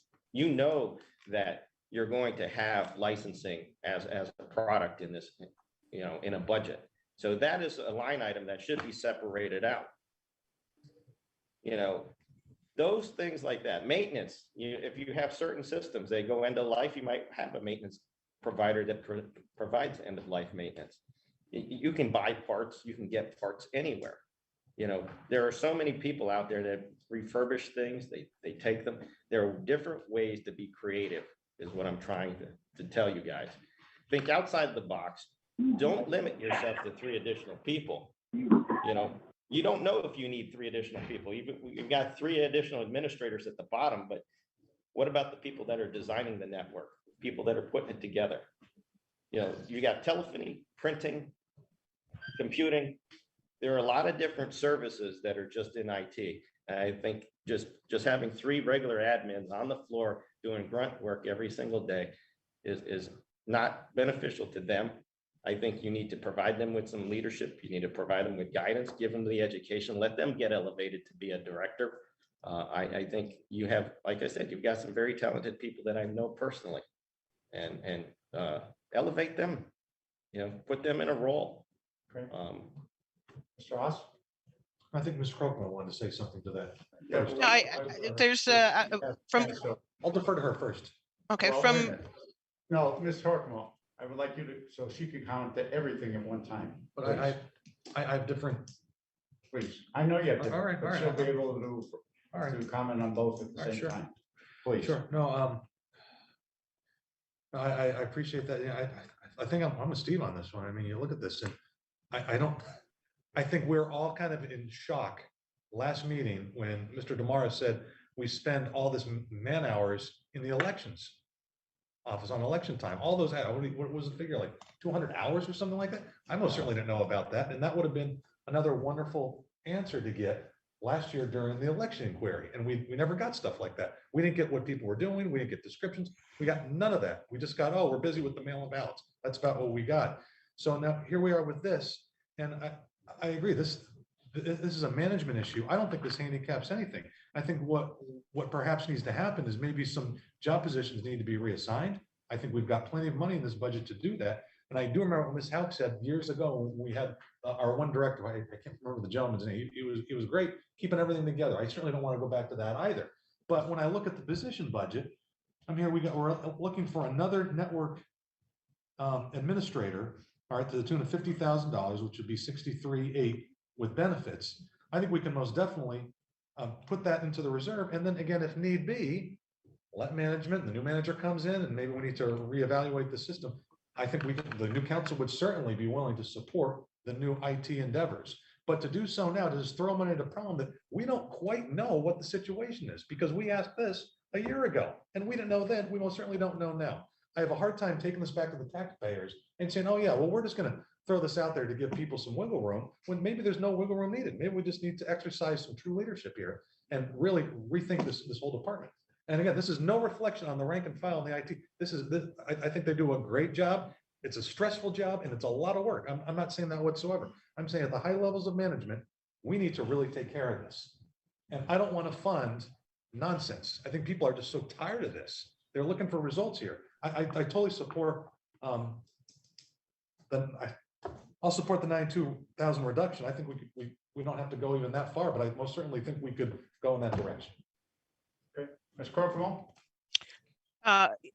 Here is my understanding of what we need after talking with the rank and file in the department and speaking with CCAP and there are infrastructure. We need someone for the infrastructure. We need someone for network support, and we need a project manager. I agree with Councilman Urban. There is definitely a window that we need to seriously look through about creating a deputy position. And as I said before, the IT individual who would be designated for elections, maybe only a certain time of the year, that the way the Election Bureau uses IT has to change, and it will change. So the one position will be designated specifically to elections, and then the other part of the time, that person will be working for general IT. But that's my understanding from talking with the rank and file, and as I said, with CCAP. There are just a few of the areas, help desk as well. So I am going to plead to the council not to remove these three positions. There's going to be a total structural change, reporting change, policies, standard operating procedures. There will be, I'll institute monthly reporting to council about what IT is doing, the work that they're doing, and the projects that they're doing. We're at a time where we actually can really solidify what IT is doing instead of having to put out fires, and instead of having to correct what has been done in the past. We can move forward and make the county efficient and make the departments efficient and make the interworkings within the county departments efficient. And if it means maybe unifying most of the IT departments, then that's the course that will be presented to council, and we'll move forward that way. But we can't stop right now. Right now, the rank and file need the help. Okay. Call the question, Mr. Well, as soon as I have my comment, I can. I'm looking at the proposal, and you're talking about $92,000. And you're talking about three positions. So using an average, you're talking about a little over $30,000 a position. If you think about people in their normal work schedule, it's about 2,000 hours a year. So someone making $30,000, you're talking about $15 an hour. In rough terms, could be a little bit less, could be a little bit more. $15 an hour under the current labor situation is certainly not exorbitant. I drive by a Dunkin' Donuts on Rivers Street in Plains. They have a sign out front, $14 an hour to start. Chewy.com down the road here in Hanover Township is starting people at $20 an hour to start. So $92,000, if we want quality, skilled people It's probably a very low number for 3 positions under today's conditions. Now, I realize that some of this is due to the current situation in the country with the pandemic and supply chain and all the things that they talk about. But certainly, I think that's something we definitely should consider. I really think 3 positions, you're not going to get 3 quality people with that kind of compensation. That's my comment. Good, Mr. Chair. Yes. I think it's valid. That makes a lot of sense to me too, but I'm looking at the position budget here and the help desk tech salary is 39,000, elections tech 43,000, network administrator 50,000. So, quite a bit more than 33,000. $30,000 rough number. Right. Which I'm just wondering why that, and that doesn't quite match up with the increase either. So that's something else to be said. But then of course you factor in the benefits. So you're looking at $170,000 or so for these 3 positions. Oh, yeah. I mean, I think, I mean, Ms. Cogan was talking about not putting the brakes on progress, if you want to call it that. I still have a problem because I don't want to add fuel to a fire that I think a lot of us are still trying to get our hands around. And I think I'd even like to make the amendment rather to shrink that down for, as opposed to $92,000. Down, if I can make the amendment for the full network administrator salary, $63,847. I'd like to amend the motion if I could. So as opposed, whatever. okay, if I could do that instead of, so again, meeting management, a little halfway in this endeavor, but also being fair to the taxpayers and fair to good management practices. If we could decrease that by $63,847, which is the salary. $63,847. That's right, because that's that's taken out of the position budget. It's the salary, and the breakdown is the $50,000 in salary plus the remainder $13,000 and change for the benefits. And so essentially, you're leaving 2 positions. I'm leaving the funding for the 2 other positions. Okay. Correct. Mr. Haas has made that amendment. Do we have a second?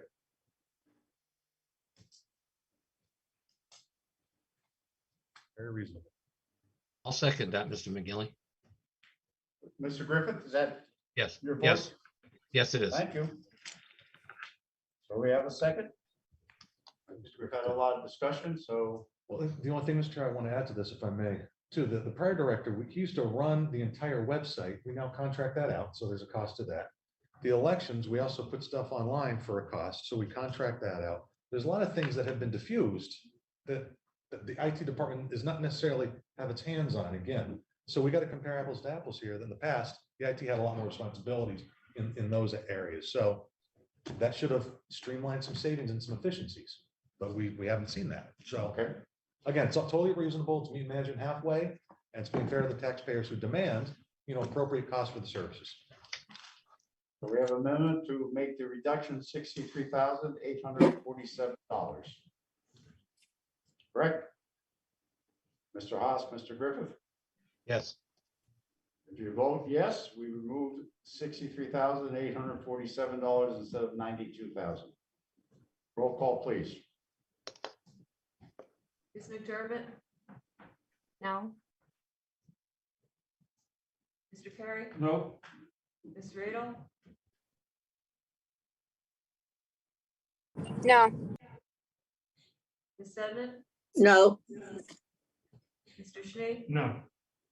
Mr. Urban, Yes, because I don't think they know what they need. Mr. Vogt, No. Mr. Griffith, yes, Mr. Haas, Yes. Ms. Howe, No. Mr. McGinley, No. 3 yes, 8 no. Amendment fails. We're going back to Mr. Griffith's motion, which is removing $92,000. Mr. Griffith made that motion. Mr. Haas made the second. I think, point of Mr. Chair, then we have a motion to postpone on the table too for that? No, That's taken away. not on this one. The previous discussion, Mr. Haas. Okay, all right, very good. Okay. So if you vote yes, remove $92,000. You vote no, the $92,000 is left in the budget. Roll call, please. Mr. Perry, No. Ms. Radel, No. Ms. Sedman, No. Mr. Schnee? No. Mr. Urban? Yes, show me a org chart. Mr. Vogt? No. Griffith? Yes. Mr. Hawes? Yes. Ms. Howe? No. Ms. McDermott? No. Mr. McGinley? No. 3 yes, 8 no. Okay, that amendment fails. Mr. Griffith, we're down to other contractual services. You make that motion to remove $89,600. Yes, I'll make that motion. Do we have a second for Mr. Griffith? I'll do a second just for a discussion. Mr. Urban makes a second on the question. Yeah, looking at this, I mean, would the licensing be under this or just this for just simply maintenance? And that would be a question for like budget and finance. I mean, I don't like the term other contractual services being used throughout different departments because it has different meaning. You know, like, you know that there's constants in contracts in some departments or actually in many departments. And, you know, I don't like this all-inclusive umbrella because that's where the play with money always comes in, you know, into sort of this contest back and forth between council and management. When I look at contractual services, there are always going to be constants in any business. And like I said before, we know that typically that goes up. You know, if it's more defined, then I think the taxpayers and us on council that are sort of more fiscally prudent that look at this stuff in a more minuscule level would maybe stomach this a little bit better if we saw exactly where the money's going versus just another line item. Because when you see other, most of the time that equates to slush. Because we know how the game is played. Like I said last week, you know, you want 100% of the positions funded 100% of the time, but you have a huge vacancy rate right now that you're saving money on, and all these other salary line items. You're saving on benefits, you're saving on taxes, and then you have this big pool of money that you're going to play with for 12 months. You know, maybe in the future we should sweep those accounts every 30 days, so that way you can't play with it, and then you're justifying those dollars back to the people. You can reallocate them to other projects like roads, bridges. There are other ways to do business, but I think, like, quite honestly, the accounting practices in this county and the descriptions that are given in these GL line items stink. They're very non-descriptive, and it allows for too much wiggle room without justification. Allows you, I mean, basically, the budget is council's only weapon to kind of control where all this money goes, and people want to see where their tax dollars are going each day in and day out.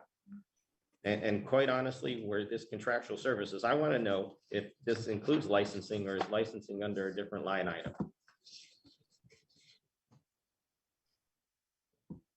Because stuff needs to be broken out. I'll tell you what it is, Mr. Urban, from the sheet that I have, from the one sheet from the meeting that was provided by that division. It was Civic Plus, MS Consultants, Cisco Network, Shutterstock, and Arctic Wolf for cybersecurity. That's what's in other contractual. So it's not licensing. Nope. But it's consultants for licensing and other services. Okay. So do we, Mr. McGinley? Yes. So, go ahead, Mr. so to Mr. Urban's point, if I'm looking in New World and I see Shutterstock, which is one that Mr. Sweats just acknowledged, international shared services, new technologies, these are all invoices that were paid from other contractual services. We do not have a contract with these folks, do we? Mr. Sweats? There is no contract for New Technologies Associates. My thinking is that that's what Ms. Crocomo was looking at. Again, as I said with the checks, I don't have every contract, but I believe she was looking at everything for IT for the past 2 or 3 years. Off the top of my head, I honestly don't know that. Yeah. But well, and that's the point that I think Mr. Urban's trying to make is that this other contractual services line item, not only in IT, but it goes across the board to a lot of different departments. And I think Ms. Hauk brought this issue up probably last year or the year before, if I remember correctly, about having a contract list from every department. So we know exactly what monies we have allocated for other contractual services. So we can actually have an accurate number as to what we're contracting and what we're budgeting for. Instead, what we do is we get a large number. And when we don't have anybody else when we have no place else to get money, we go to this fund and we pay it out of there. Whether we have a contract or not is immaterial. See, that to me, I think is what Mr. Urban's talking about. When we say we're paying out of other contractual services, that means we should have a contract that dictates what this amount is that we're budgeting for. And all too often, not only in this department, but in courts and other departments as well, is we find that we don't really actually have a contract. What we're using that fund for are people who we have a verbal agreement with, whether they be a sole source or whatever the case may be. And we're taking the money from there without actually having a contract. So the label on the account seems to me to be a little bit misleading. And that's the problem that I see. When I see a transaction with absolutely no backup on it, says stock, shutter stock, that's all that's in New World. There is no supporting documentation to that invoice. Yeah, I understand it's $132.50. That's all it is, $132.50, not a lot of money. But there should be some justification for that payable. And there's not, and $6,000 to be paid to Civic Plus. Now we have a contract with Civic Plus, but Civic Plus renewed their contract automatically, which goes to another reason is council doesn't really know what contracts we have if they're automatically renewed. And they should come to council every year or when they're up for renewal. They shouldn't just arbitrarily, because they have an automatic renewal clause in them, be renewed without council knowing. And that's what's happening over the period of years is we're budgeting for monies in council that we really don't know we're obligated to pay. We're taking administration's word for it. And I don't think that's an accurate way to do finances. So that's what I just wanted to put that out there. International shared services is not a contract that the county has. That is just somebody that the IT department uses to provide whatever service they want, and they pay them out of that.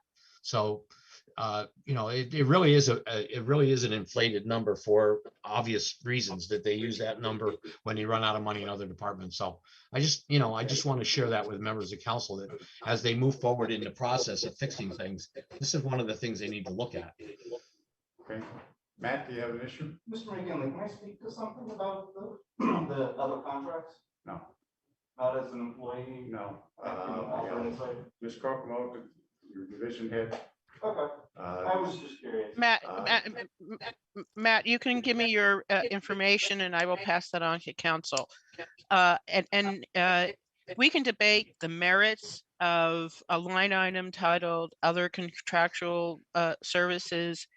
But right now that line is in the budget. It has been in previous budgets.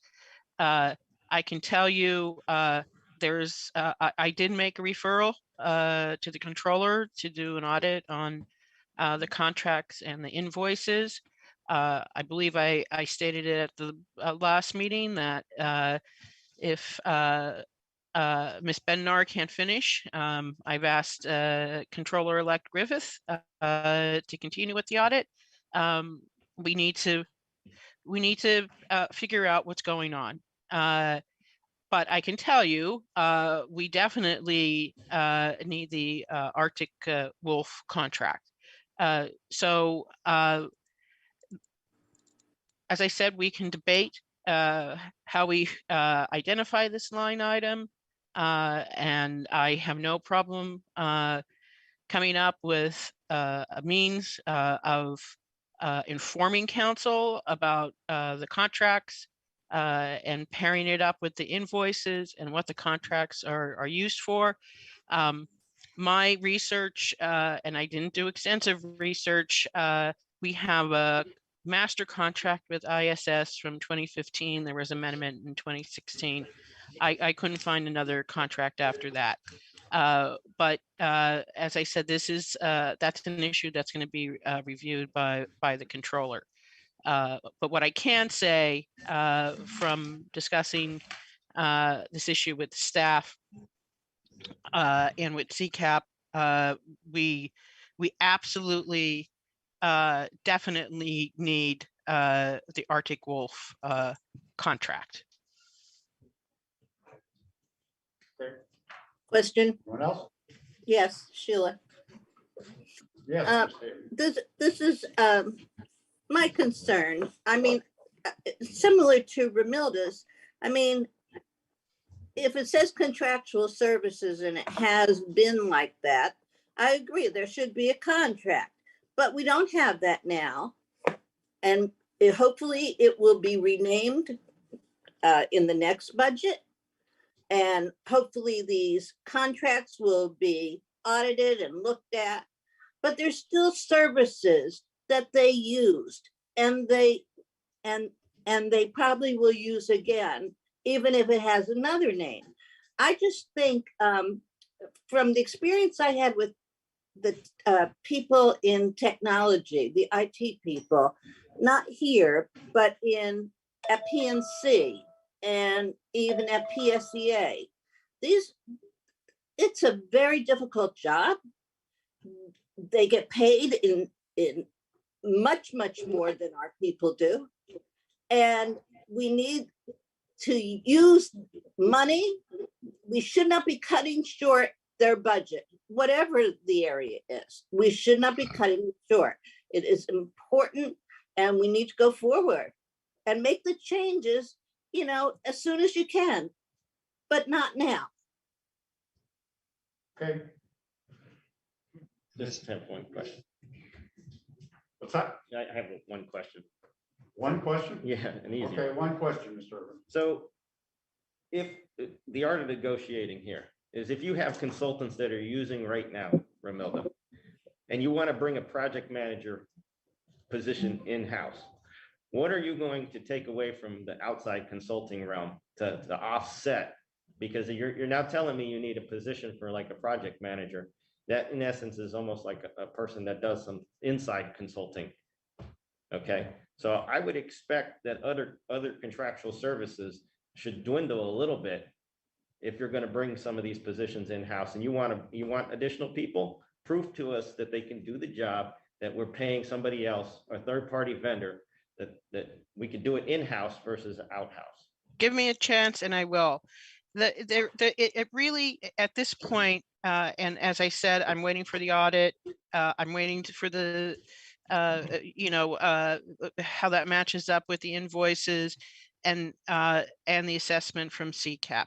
What I can tell you is that there are certain functions that I personally believe need to have, the outside vendor needs to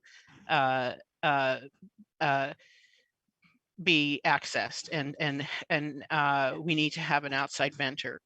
I mean, I think absolutely we have to have our cybersecurity with an outside vendor. We have major government departments and major corporations get hacked. To put that kind of pressure on our staff is, I think that we're setting them up for failure.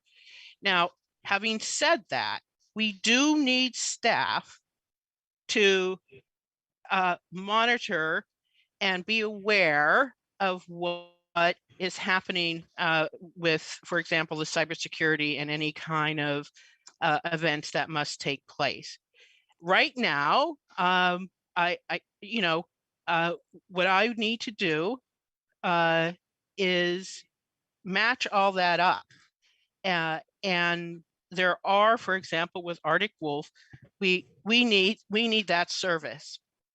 And I know that Matt works in our cybersecurity. I know he goes in. His plan is when he goes in the morning is to check to see if there are any events. Now, Matt also is working tonight, and Matt will have to go in tomorrow morning and check the events. We have to cross-train our staff. We can't have one person be the beginning and end in one particular area of IT. I think that's a general proposition that maybe all departments should follow. I know when I was the chief county solicitor, I was trying, and I know Vito and Shannon are doing this as well. We're trying to make sure that we have multiple attorneys who could pick up cases in case one of the attorneys is ill or leaves or something happens.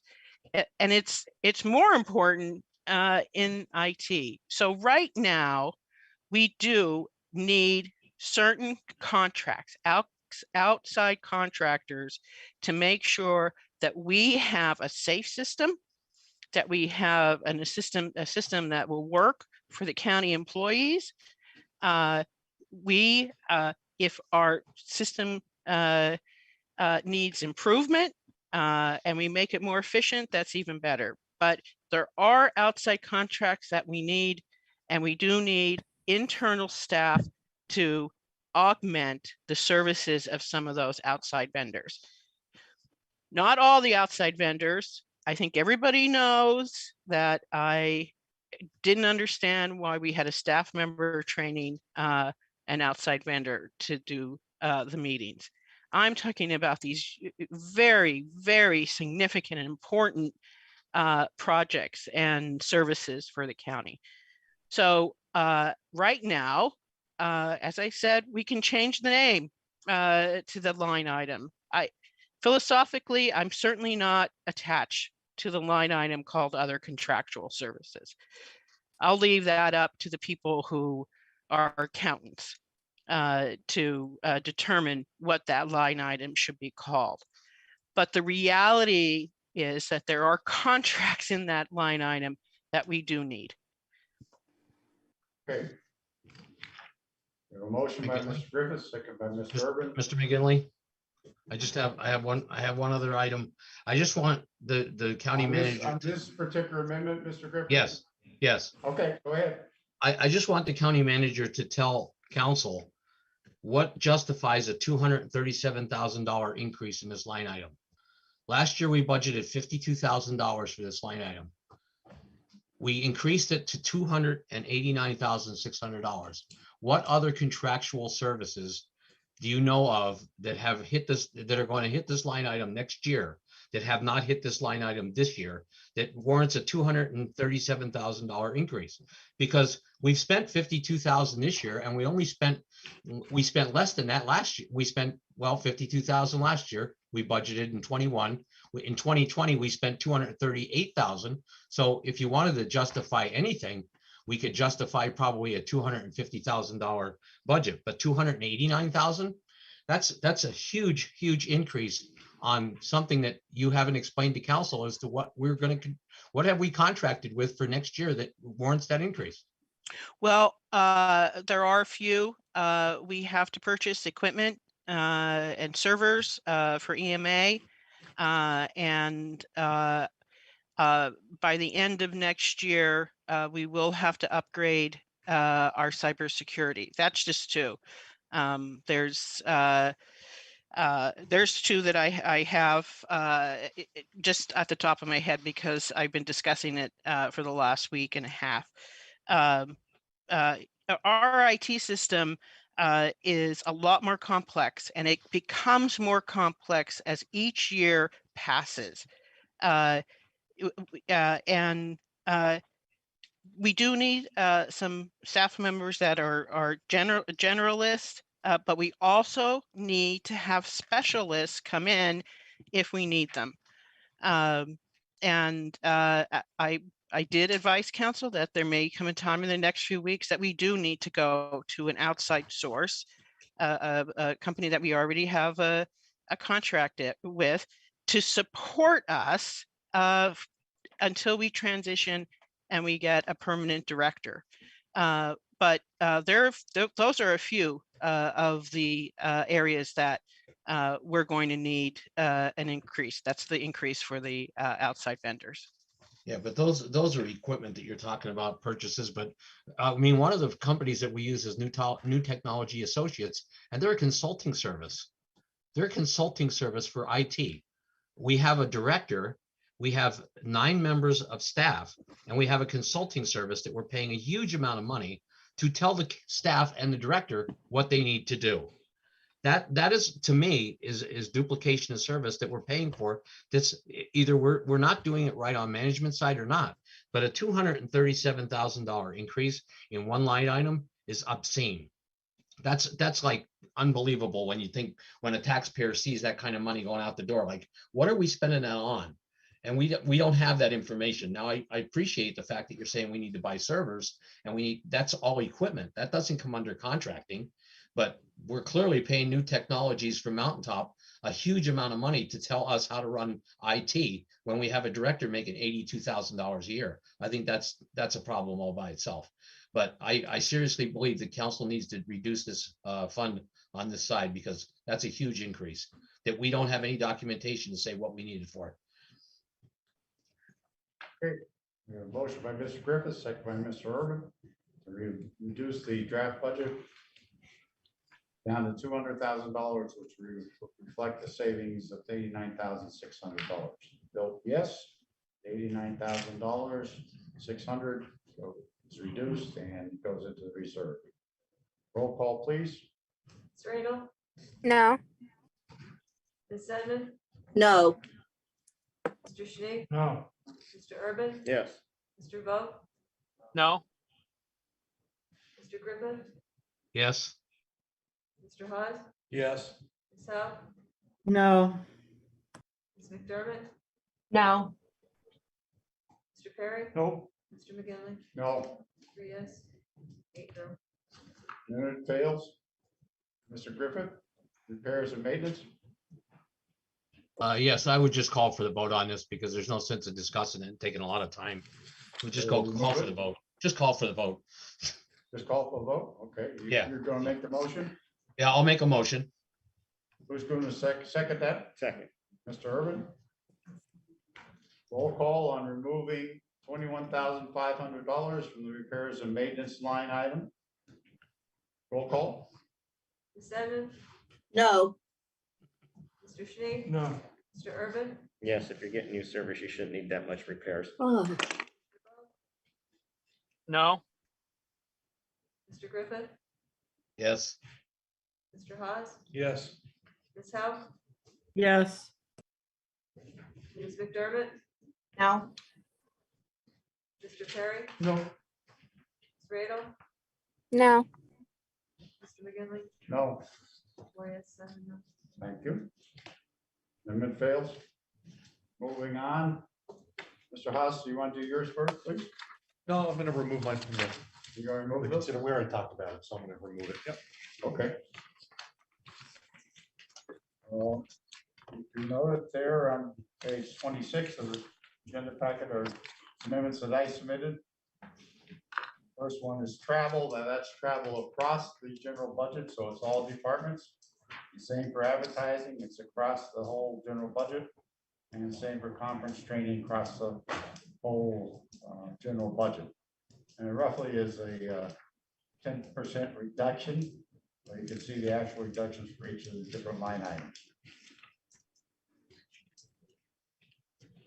Want to do all three together, or do you want to do it separate? Together. Okay, I'll make the motion. Do we have a second? Second. Second is Saban. Yes. On the question? Roll call, please. Mr. Schnee, Yes. Mr. Urban, Yes. Mr. Vogt, Yes. Mr. Griffith, No. Mr. Hawes, Yes. Ms. Howe, Yes. Ms. McDermott, Yes. Mr. Perry, Yes. Ms. Radel, Yeah. Ms. Sedman, Yes. Mr. McGinley, Yes. 10 yes, 1 no. 10-1, they passed the three amendments.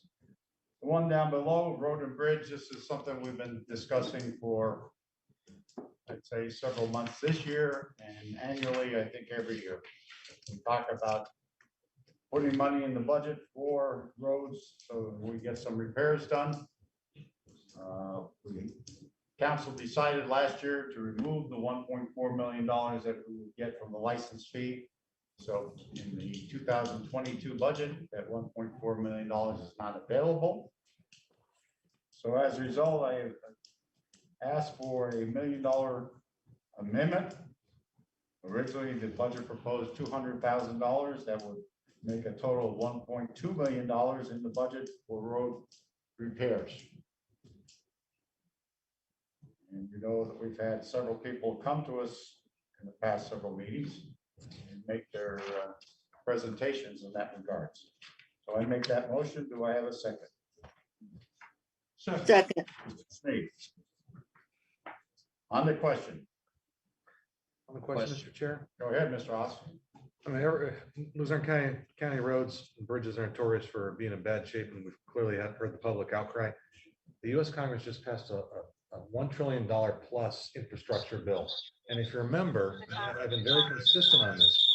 The manager said to hold off way back in the early part of the year when he was still here. He said, hold off, the infrastructure bill is coming. Well, lo and behold, here it is. Yet we're going to throw money at that right where we're going to get more money raining down from on high. So I think this is extremely premature. This council just voted to use the American Rescue Funds to offset our state match for the transportation entities. And the spirit of that was to put in a reserve to give the new council a wiggle room, because next year they're going to have some difficult times. Basically, this would invalidate last week's amendment that the council majority passed. It also preempts the legislation coming down. That's going to, I said, it's going to be a monsoon of money, and hold on to your seats because inflation is going to go through the roof even more. But nonetheless, we're going to see a big chunk of that. So I would say, members, I would not support this, not because we don't need it, but because we're going to get it from another source. Okay, is there someone else who wanted to speak? Yes. Go ahead, Mr. Harry. I believe $1 million here is a start. We have 126 miles of roads. Obviously, all of them aren't bad, but many of them are. Eight figures back in 2019, it's $400,000 for complete restructure of a road for a mile. So we need help. I mean, this is not going to go far, this $1 million. So we do need help. And Henry, I hope you're right. I hope we does filter down, but sometimes it gets lost, you know, coming down into the county. So I'll support this, and it's difficult to do that, but I will. We need it badly. We've been talking about it for 4 years since I've been on here. Ms. Brennan brought it to our attention again, and I think we can do our part. I get it. It's not an easy thing to do, Harry. I know exactly where you're coming from. But I'll support it from that end to start for us, and we need so much more. Ms. Hawk, were you trying to speak? Yes, I was. Thank you. Go ahead, please. I have two questions. First is, if you move $1 million out of the reserve fund, what is going to be left in the reserve fund in this budget then? It's over $200,000. We started the draft budget with $250,000. So Ms. Hauk, I quickly, I will confirm at the next meeting, just like I did now in Excel, but I've got 1,263,377. So 263,377, and we started with 250. So basically the amendments would have covered this, and you're a little bit higher than we started. Okay. The other question I have is, just the other day, I read in the newspaper, of course, about Luzerne County Redevelopment Authority getting a pot of money to spend on infrastructure. So how will that play into Luzerne County roads and bridges? Because I believe that some of that money can be allocated for these same roads. Ms. Hauk, I saw that same article. I asked some questions and talked to some of the representatives. That's not a done deal at this point. I think they're working on trying to come up with some kind of plan. But basically, my understanding, and certainly I can be corrected, it's basically for the bridges across the Susquehanna, which is down in West Nanticoke and up in Pittston City. So really, I don't believe any of that money, or very little of that money, may end up before roads.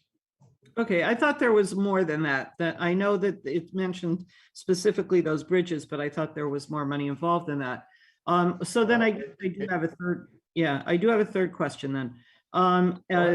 The third question is, out of the money that's coming, the ARP money, is infrastructure like roads not a valid use of that money? And what is the total of that money now that we've allocated a piece of it to offset the transportation expenses? So I'll take that with the information I have now. So our understanding is that it's not allowable. Obviously, we still don't have the final rule. Obviously, I think I mentioned earlier about 970 some thousand because it was the LCTA match and the Hazleton match. So give or take 970,000 is out of that 56 million as of today, and we still have no final rule, so it may be moved. But as of today, all counties have to, by the end of January, put a report of what they plan to spend the money on. That was initially October when we were going to get the rule in August. So all counties would have to file a report by January 31st of what they intend to spend the money on. We wouldn't necessarily need to have a contract, but we would need to have a plan, and that would need to go into Treasury. Okay, but then also, so that's the ARP money, all right, and you're saying that can't be used for roads, right? Right now, it cannot Correct, be. that's Right now. Right now. Okay, that's fine, and then, but it could be used for some other types of infrastructure, right? Correct. Like technology infrastructure and things like that. Correct. However, that's not the same as the infrastructure bill that Harry mentioned just a minute ago, right? Correct. So there is more money, and how much money do you expect to come from that? I have nothing on that at this point. I don't know if Ms. Crocombe does. No, we don't. I have nothing. I went to the CCAC conference, and they did address both the infrastructure and the ARP. The infrastructure is new. There is no, I don't know what amount of money certainly Luzerne County might get. It will be coming through the state. And my understanding, it will be coming through the MPO, but at this point, there were no actual numbers that were shared. Okay, not even like a total for the whole state? No. Okay, all right, thank you. Okay. McGinley? So we vote yes. You'll have $1 Mr. million McGinley? more in the road and bridge. Mr. McGinley? Go ahead, Mr. Griffith. The only concern I have is we're going to allocate $1 million for roads. Has Mr. O'Neill told us how many roads that's going to repair or what it's going to do with that $1 million? Are we just going to give him $1 million with the hope that he'll fix one road or two roads? I mean, I would rather see us give $1 million to the taxpayers and give them a tax cut than put $1 million in the road and bridges at the moment, only because unless we're going to get a definite from the road and bridge department that says this $1 million is going to pave 5 roads or it's going to fix 62 potholes or whatever they think it's going to do. I think that's what the department needs to tell us as council if we're going to allocate $1 million. $1 million is a lot of money. That could be a whole mill reduction in taxes for people. And we're going to give it to them based on, well, we took the $5 fee away. So basically what we're doing is we're going to take $1 million of their money from some other place because we took the $5 away and we're not going to get it from the people through their license fee. So let's just take it from their taxes because that's basically what we're doing. And we have $1 million in reserve that we could use to reduce taxes. So what roads are we going to fix for $1 million? What roads are we going to actually fix for $1 million? Probably about 3 miles. Of which ones? Well, I'm sure there's many. There is a priority list. I would ask that the operations department provide that to us, but there is a priority list that they have assessed. Mr. McGinley? Yes. Well, does that priority list contain roads that you're going to transfer back to the municipality? Because if we don't transfer it back, then it's a moot point. We don't want it any longer here at the county. So I would expect that the local municipality, that should be part of the agreement, if we pave a road, someone takes it over after we pave it. I agree. That would be something that I would be very much in favor of. That way we're not Local looking at this municipality down the line. Would take over the road once it's brought up to the standard it should be. And we I don't, agree. I agree as well. And that will be part of whatever determination of what roads will be repaired or rebuilt. Rather than budget the money, I would rather see us wait until we find out what this infrastructure bill is. It's $1 trillion worth of money, a portion of it which we're going to get. And I think we're putting the cart before the horse until we know for sure. We can always take the money from reserve and put it over into the road and bridge department later on. Another council can do that if they so choose. But to take $1 million from reserve and use it for just a feel good thing to say, well, we're going to put $1 million because some people are complaining about the roads, I think is just folly. I really think we need to wait until we decide how much money we're going to get from the tax dollars of the trillion, and then decide whether we need $1 million from our reserve instead of taking savings that we have for a rainy day fund that the auditors and the bonding company said we need to keep on hand to keep our bond rating low. We're going to take that out on a promise that, you know, somewhere along the line, we're going to fix a road. So I would vote no on this. Okay. Mr. Chair. Yes, This is go ahead. Ann. I would feel better, again, knowing what roads, and maybe we should postpone it until next week if we could get an answer of at least what roads we would put this to. I would just feel much better stating what roads rather than just throwing it Are you out there. making a motion, Mr. McDermott? Yes, Okay, you're making a motion to postpone? yes. Until we can get a list of, We have a motion by Ms. McDermott to postpone and second by Mr. Sneed. On the In favor of question. postponing, vote On the yes. question, Wait, on the on question, the- Chair? One second. On the question, If somebody Ms. Houck wants to does speak. not want to Yep. postpone, vote no. On the question, go ahead. yeah, I just have a question before we vote on postponing. Is this the appropriate, not the postponing motion, but is this the appropriate place to put that money, or should it not go into the capital improvement budget? My thoughts were, when I proposed the amendment, Ms. Houck, is this is money that would be used in next year's budget, not in the capital plan. Okay. All right, that's all. Thank you. Okay, Second, Mr. Chair? yes. Solicitor's opinion, isn't this pretty much a lame duck issue because we're programming a whole lot of money next year that the new council should be responsible for? We have a solicitor opinion on that?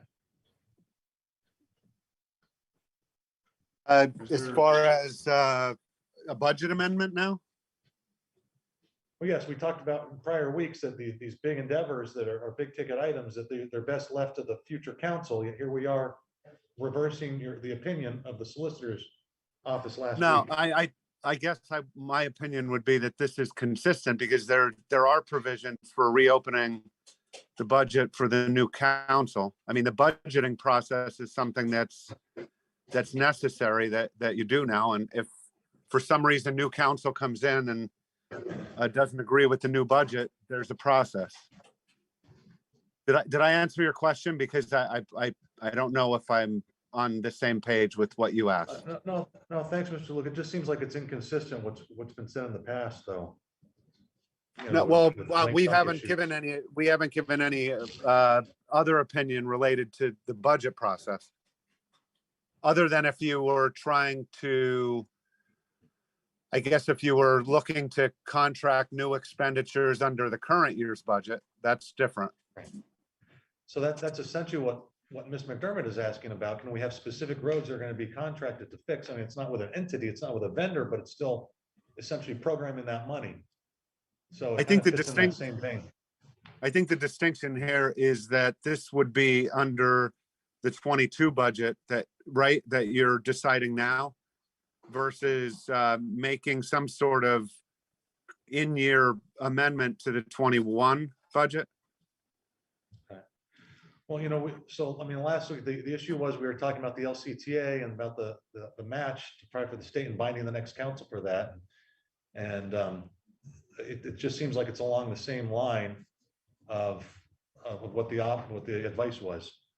Yeah, my opinion on this, and I believe, I don't know if Shannon's on or not. I think we're in complete agreement that this opinion is strictly related to actions that you're taking now related to the 2022 budget. You're taking actions now regarding preparing and approving the 2022 budget. So if you have, if you can name another, a specific opinion we've given related to lame duck. I believe the other ones that we've made were related to amendments to the 21. Or expenditures that were, related to 21. Thanks, Gino. Okay. We have a motion to postpone by Ms. McDermott, second by Mr. Sneed. On the question. Yes. So I want to also maybe follow up with what Ms. Hauk said. Can we get some clarification from Andy Riley as well, whether or not the LSA money is going to be used for roads? And so I think, if we postpone it, let's get some more information from the RA, the Redevelopment Authority, on their funding mechanism and what actually that money could be utilized for. Because, you're getting stuff in the newspaper. They've had a meeting. I'm sure that their board members were told one thing by Mr. Riley that seems a little bit inconsistent with what Mr. McGinley's stating tonight. So let's get some clarity in the truth. Well, Mr. Urban, I spoke directly to representatives Okay. who are involved in the appropriation of the LSA money. So I think they have a very clear understanding what the process is. Right, but I want to know what. I understand what you want to know, but I'm telling you Right. where the information came from, and I think it's very clear. Well, then what's And published Mr. in the Haas, paper might be As wrong. far as your discussion about the budget, one of the things that we must do between now and the end of the year is get a budget done. And that's something that, I talked to our offices of law to make sure that we're following the guidelines. And Mr. DeLuca is 100% correct, and we've had it happen in the past. You were part of the council when the budget was reopened. The new council had a chance to change the budget according to their wishes. So they do have that option. We're not taking that option away from them at any point in time. I also wanted to finish that thought too with all the positions that are open in this county right now, with the cost savings of those positions and the cost savings of the benefits that we're not paying out at the moment. I mean, in my estimate, if you have about 100 vacancies, I'm thinking at least, let's just be conservative, a $50,000 average year salary, that's $6 million a year.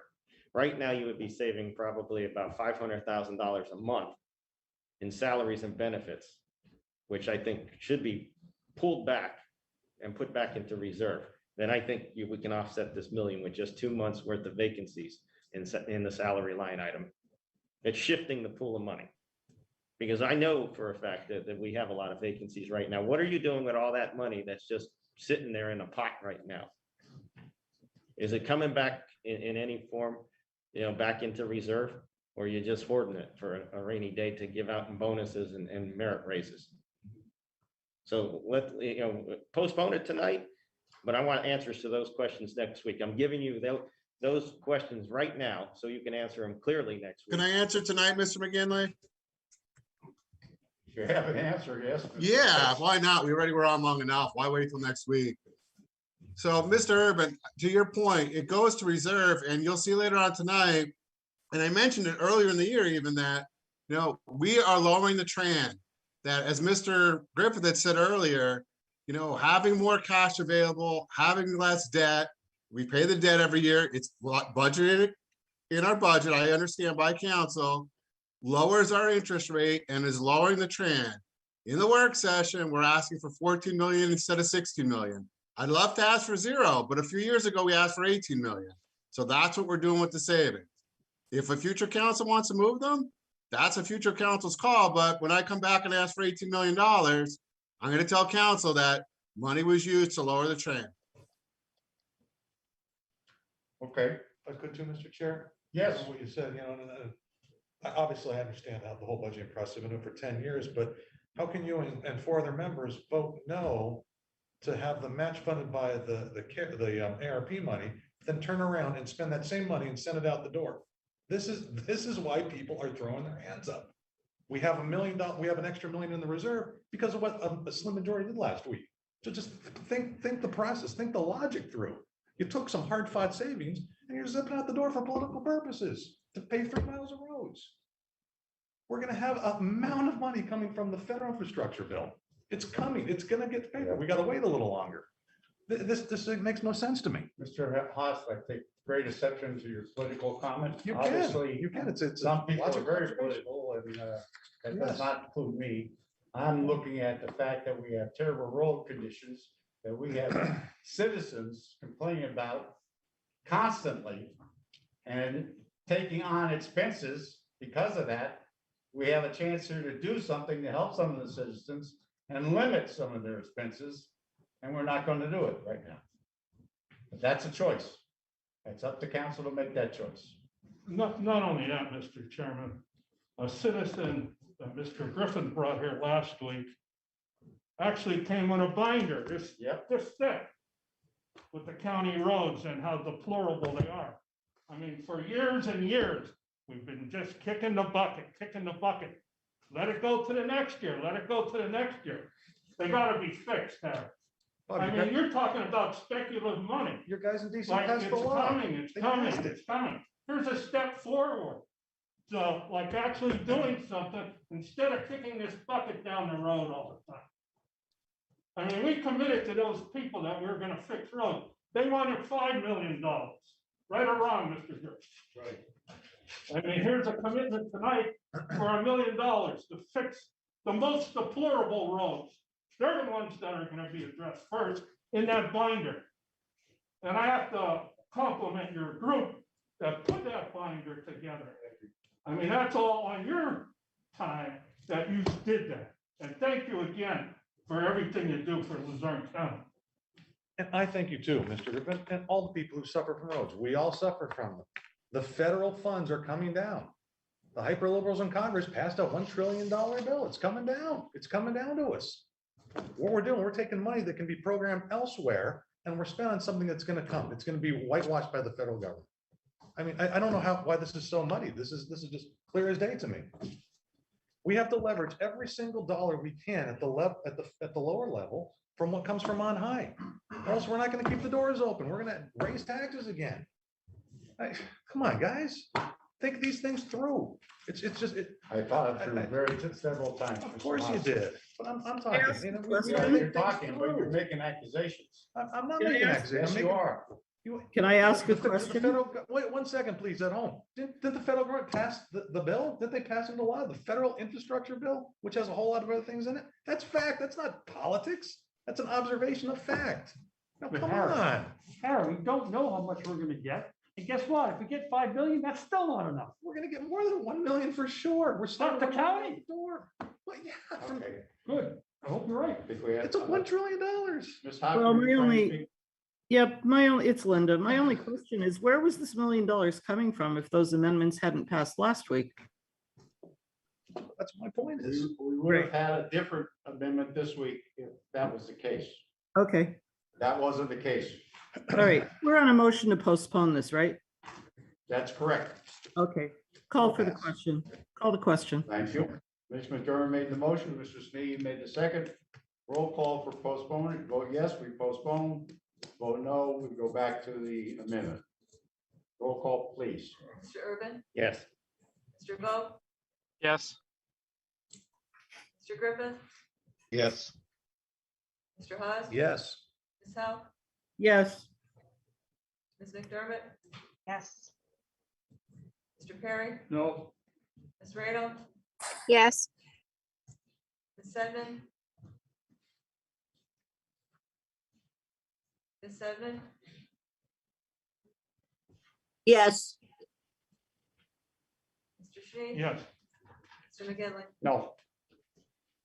3 yes, 2 no. Postpone. Motion passes. Mr. Haas, you have any other amendments? I already said I'm not going to submit mine. there is one amendment there regarding the clerk's raise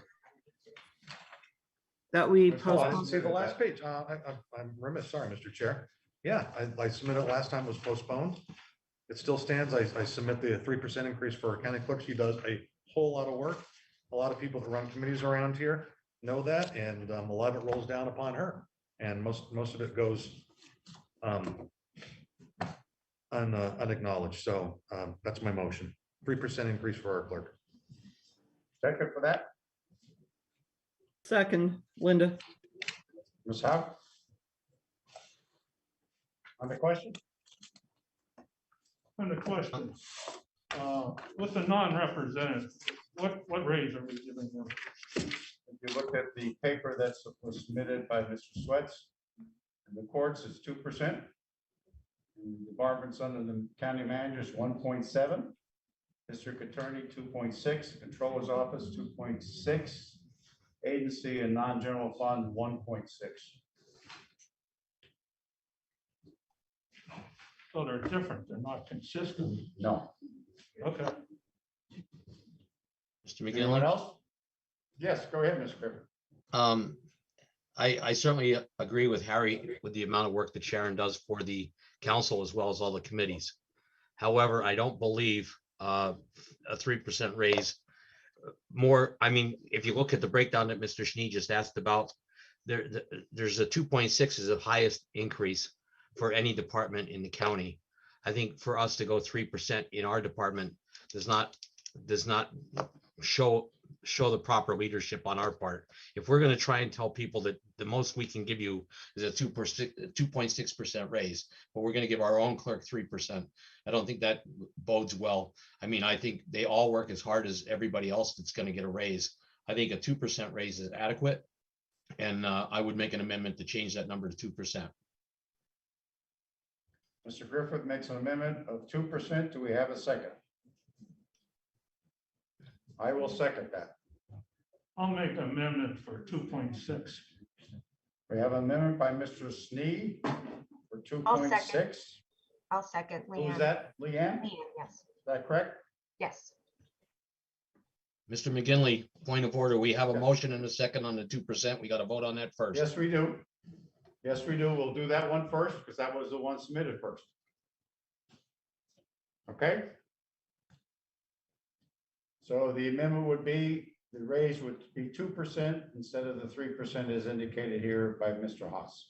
Mr. Griffith made that motion. I made the second. Roll call on that, please. Mr. Vogt, No. Mr. Griffin, Yes. Mr. Haas, No. Ms. Howe, No. Ms. McDermott, No. Mr. Perry, Nope. Ms. Radel, No. Ms. Sedman, No. Mr. No. Schnee, No. Mr. Urban, No. Mr. McGinley, No. 1 yes, 10 no. Okay. And the second amendment was made by Mr. Snee, second by Ms. McDermott, 2.6%. Roll call, please. But question first, Mr. McGinley, question. Yes, go ahead. Which department did you say the raise was 2.6%? Actually, two departments, district attorney and the controller's office. Okay, oh, okay, The departments under the county manager were 1.7, the courts were 2.0, agency and non-general fund 1.6. okay, thank And you. also on that question, Mr. McGinley, Yes, go ahead. I think council needs to lead by example here. I made a motion for 2%, and Mr. McGinley, you seconded it and voted no. Okay. So I think we're not leading by example by going with a 2.6% increase here. When the manager is giving their employees 1.6. So I don't think we're leading by example, but that's my comment. Okay. Roll call, please. If you vote yes, 2.6%. Mr. Griffin, No. Mr. Haas, No. Ms. Howe, Yes. Ms. McDermott, Yes. Mr. Perry, Yes. Ms. Radel, Yes. Ms. Sedman, Yes, Mr. Schnee. Yes. Mr. Urban, Yes. Mr. Vogt, Yes. Mr. McGinley, Yes, 2 no, 9 yes. amendment passes 2.6%. We're now open for public comment. Mr. Griffin, I believe you're wanted a public comment on a non-agenda, please. Good evening, council, fellow citizens. Greg Griffin, Swarsville. I'm a member of the People's Committee, and we have good news.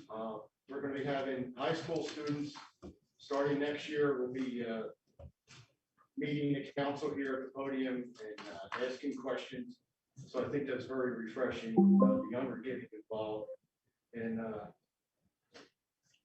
there's a lot of problems. You know, and I thank council, pro or con, on how you voted, because it's discussion on the $157 million budget, and people appreciate the time that you're doing with the line items and looking at everything. So it's very difficult sitting here with you, because it's a tough process. So just keep up the good work. Council next year's got a lot of problems. We got prison budget, the prison problems, the suicides. We're going to be recommended that council, the new council, meet with the warden on a regular basis and find out what the heck is going on over here. We have 200 to 300 young people dying from the opioid epidemic in Luzerne County. We're 3rd out of 67 counties. Council, we're going to recommend that they meet with the district attorney more than once a year, regularly, and find out what the drug task force needs, what the district attorney's office needs, to get us down to an unacceptable level of 100 young people dying, at least. So affordable housing, here's another issue. When we talked with Andy Riley, the Redevelopment Authority, and I did send you some emails, affordable housing can be, the ARP money can be spent for affordable housing.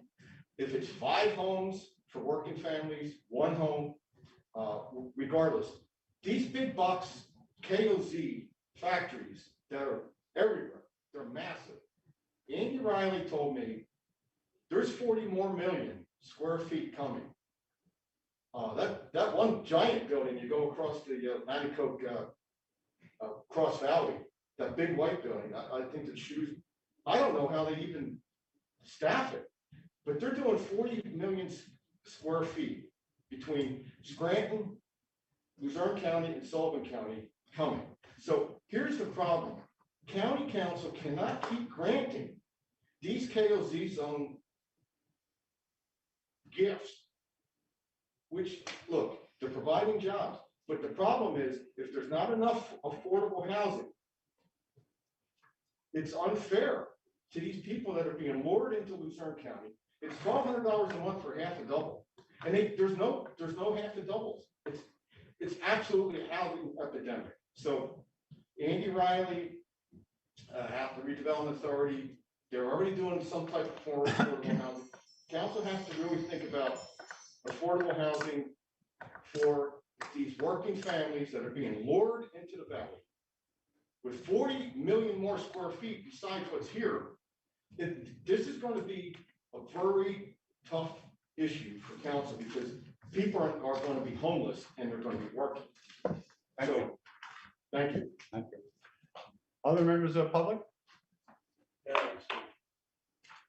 Mr. Chairman, this is Mark Rabo speaking. Mr. Rabo, we have a gentleman going to the podium All first, right. and you may All speak. right. Sorry about that. Thank you very much. That's all right. Theodore John Fitzgerald again. I'd also like to thank all of you guys. I mean, you guys put a lot of time in. I know there's a lot of conflict and a lot of everybody. No 2 people are alike, so no 2 people are going to agree. But you guys put a lot of time in. However, there was a couple different subjects that were talked about today. The IT thing. The IT thing that's going on. I used to own my own mortgage company. I had 17 employees and I had it open for 12 years. Every IT guy that came in would go, "Oh my God, who put this together?" The last guy, and there was always an issue. There was always a problem. There was always an issue. Stuff went down. I think that Ramilda has a right where there should be an audit. I think that that's perfect. I also think it should be an outside audit because again, we're counting. And then after that, you should also contact other counties and see where they're successful, see how many people they staff, and see how we measure up. I think that that would be a good start, just making a couple phone calls. If you want, I can do it. Take me about half hour. Sorry, she is gonna do that. Okay, fantastic. I didn't hear that, but that's I didn't really, either. No. well, Sorry. no, I appreciate that. You know, so there's a lot of stuff, like the IT guy that was talking last week, it sounded like he was rolling out the Nordic antivirus box and did this, did this, did this. Heck, I could read the antivirus box and say the same shit. Excuse my language. Yeah. But yeah, I think that that's really, you know, I think that it really needs to be a numbers thing. Mr. Urban said last week that there was ticket items. You know, what are they really doing? How many times are they going on a 15-minute call? And we can really, really, really empathize and sympathize and understand it's a hard work. That's what work's about. Work is about working hard every day and doing your best. I don't want to say that, let's get a pat on the back for that. That should be standard. So what we should do is maybe not hire a bunch of people at 30, maybe hire a quarter of them at 80 grand, but let's hire the right team. Because a good team has success. That's a lot of our problem, is we try to get it out of way cheap and we lose. That's just my IT thing. The voting, I actually, you know, really did not trust the voting system. So what I did is I went and did a poll. I went and worked the polls 2 years ago. This year, I had diabetes, I lost a toe. I couldn't do it. I was gonna do it again this year. They were talking about fraud, I wanted to see. I found ways that you can really do fraud at polling booths. Want to talk about that? I can help you. The training, did anybody go through the training on how to use the machines? I did. The training's horrible. When I was a mortgage broker, I did all the training. Now at the company I'm the area director and I do the training. I open up offices, I do training. The training sucked. It was horrible. It was the worst training I ever saw. Once I got to the polls, I accidentally broke the place where the circuit goes in, where they're supposed to never be touched. I called the IT. No one showed me. So there's a lot of stuff in the elections, just at the bare minimum. There was a lot of people that were coming up and weren't in the right polling booths. And they had to cast different ballots, and the people at the booths didn't know what they're doing. You're also going to have an issue because I'm 56. Most of the people working the polls are a lot older than me. You're going to have issues 10 years down the road. Nobody wants to work all day on their feet. Mr. Fitzpatrick, could you finish up, please? Fitzgerald, okay. I'm sorry. No, thank you very much. And then as far as the $1 million for the roads, I get it. Listen, I love that rebate from the government until I had to pay $4 a gallon in taxes. Boy, I give that money back to President Trump, and I would rather Biden not do that. So Democratic Republic don't really care. So basically, the $1 million, why do you do this? Give them $1 million. Have them write a paper. When we get the money, they have to reimburse us. So we get the money back in the slush fund. Thanks, Mr. There you go. Fitzgerald. There's an idea. Thanks, guys. I really appreciate all your work. Mr. Rabo, you have the podium. Thank you, Mr. McGinley. First of all, to the point for the roads and discussion on roads and bridges, I'd like to point out from the press release from U.S. Senator Bob Casey's office, because it was alluded to that there's no way of knowing what our area or our state is getting in the infrastructure bill that was passed into law.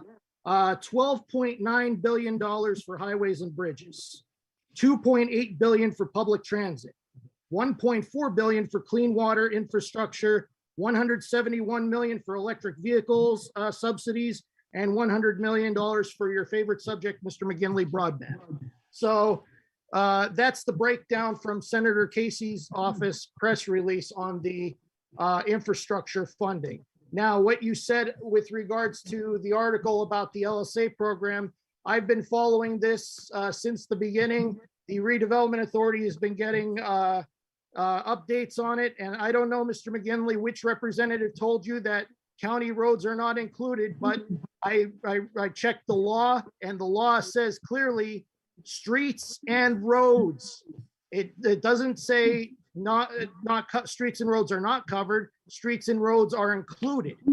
and I will send you the law, and I will send the solicitor's office the law where it was passed coincidentally the same time as the amendment to the Sunshine Law with regards to 24-hour notification. So I want to make that clear to you that whatever information you spoke to with the representative is not accurate. So, and I will send you and other council members that information that was sent to the redevelopment authority board members. That's all I have. Thank you very much. Thank you. Other members of the public, please.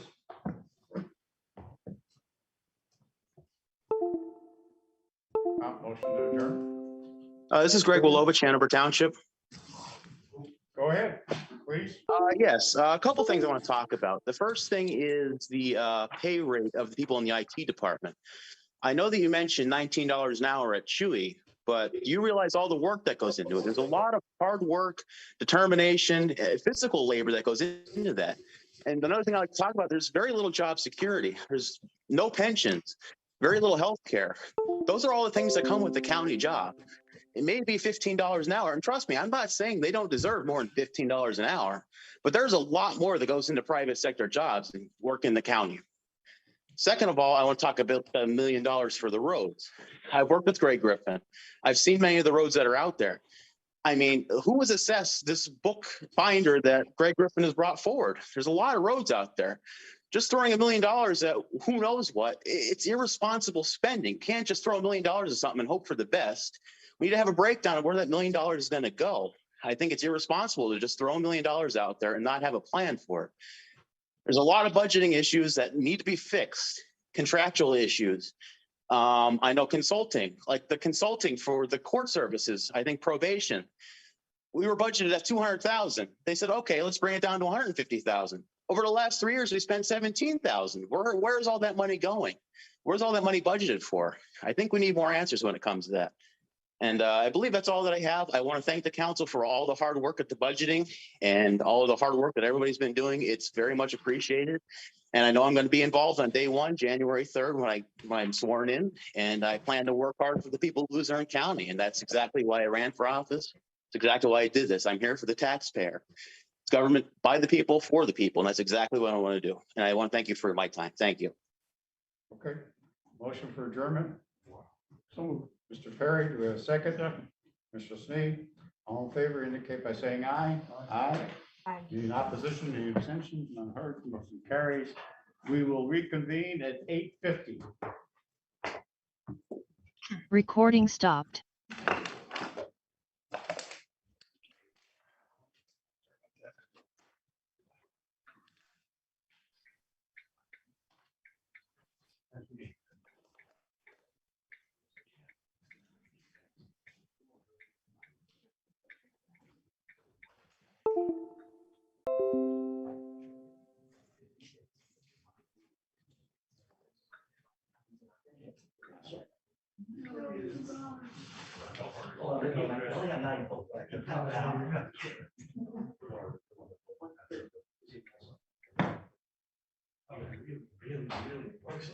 Oh, we're supposed to work hard, right?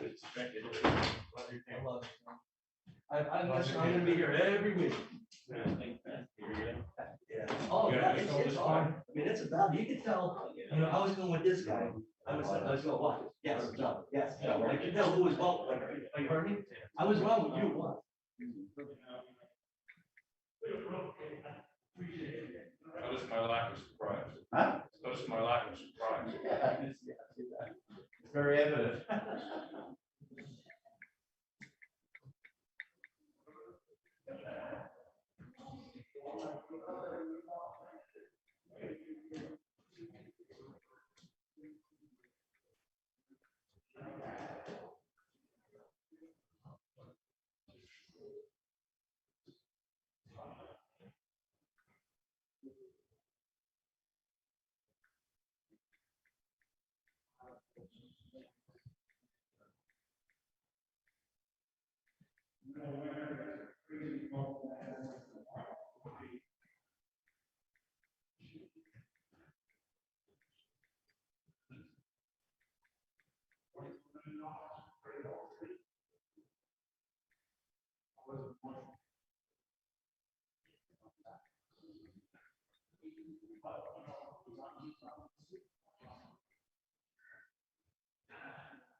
Okay, let's get her going. How long do you think next week's meeting is going to last? Well, we're probably gonna have 6 or 8 amendments that we're gonna have to do first. We're gonna have to vote on the tran, and then we'll do the budget. There'll be no work session.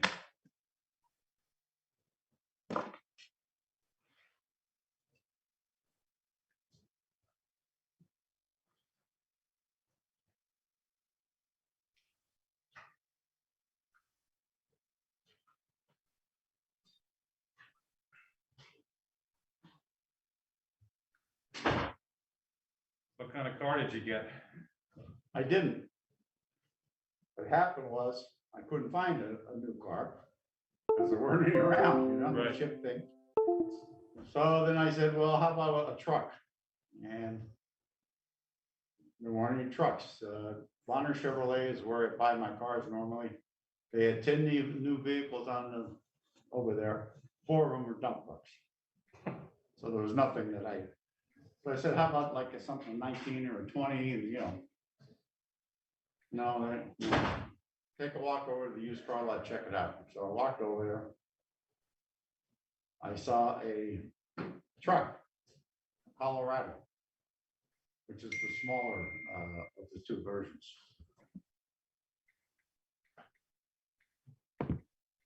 And so I went ahead. The mics are on, I guess, and talked to, and they said, well, it just came off a 3-year lease. It's an 18, would you be interested in that? And I negotiated something out there. So I'm driving the truck right now. Oh, good for you. Stopgap, but I didn't have any other choices at that point. Okay, let's see if we can get going here. Yeah. I was a victim of a hit and run accident. So was I. About 5 days ago. I Oh, was parked in my driveway. Come on. Some Sorry. drunk came down the street, hit a Lexus across the street, bounced over on my curb through the Oh. Wyoming Valley West fence and right into my van. Yeah, that's too bad. And backed up. You kept going. He left the trail car going to his house 2 blocks away. But he's still driving today. This was Thursday night. And he's still driving the car around. I'm trying to get the police to let me know what happened. I gave the guy his license, we found him. I gave him his license, he gave me the address, gave him a piece of the bumper. still driving around. And your insurance have to pay for that. Well, we'll see what happens. I hope not. Hope not. I hope not. I don't know what he's got, if he's got anything. Right, if you got anything, you got usually deductible, you're paying We that. have to find that out, yeah. The mic's on or off, Matt? Oh, they're on. You might It's not want recording that. yeah, but it's Yeah, still the going People at on. home could hear it. Hey, Yeah, turn them off. till That happened we're last ready to go. meeting. So Please. might wanna just need- Yeah, because they're. Are we? We're ready. Okay.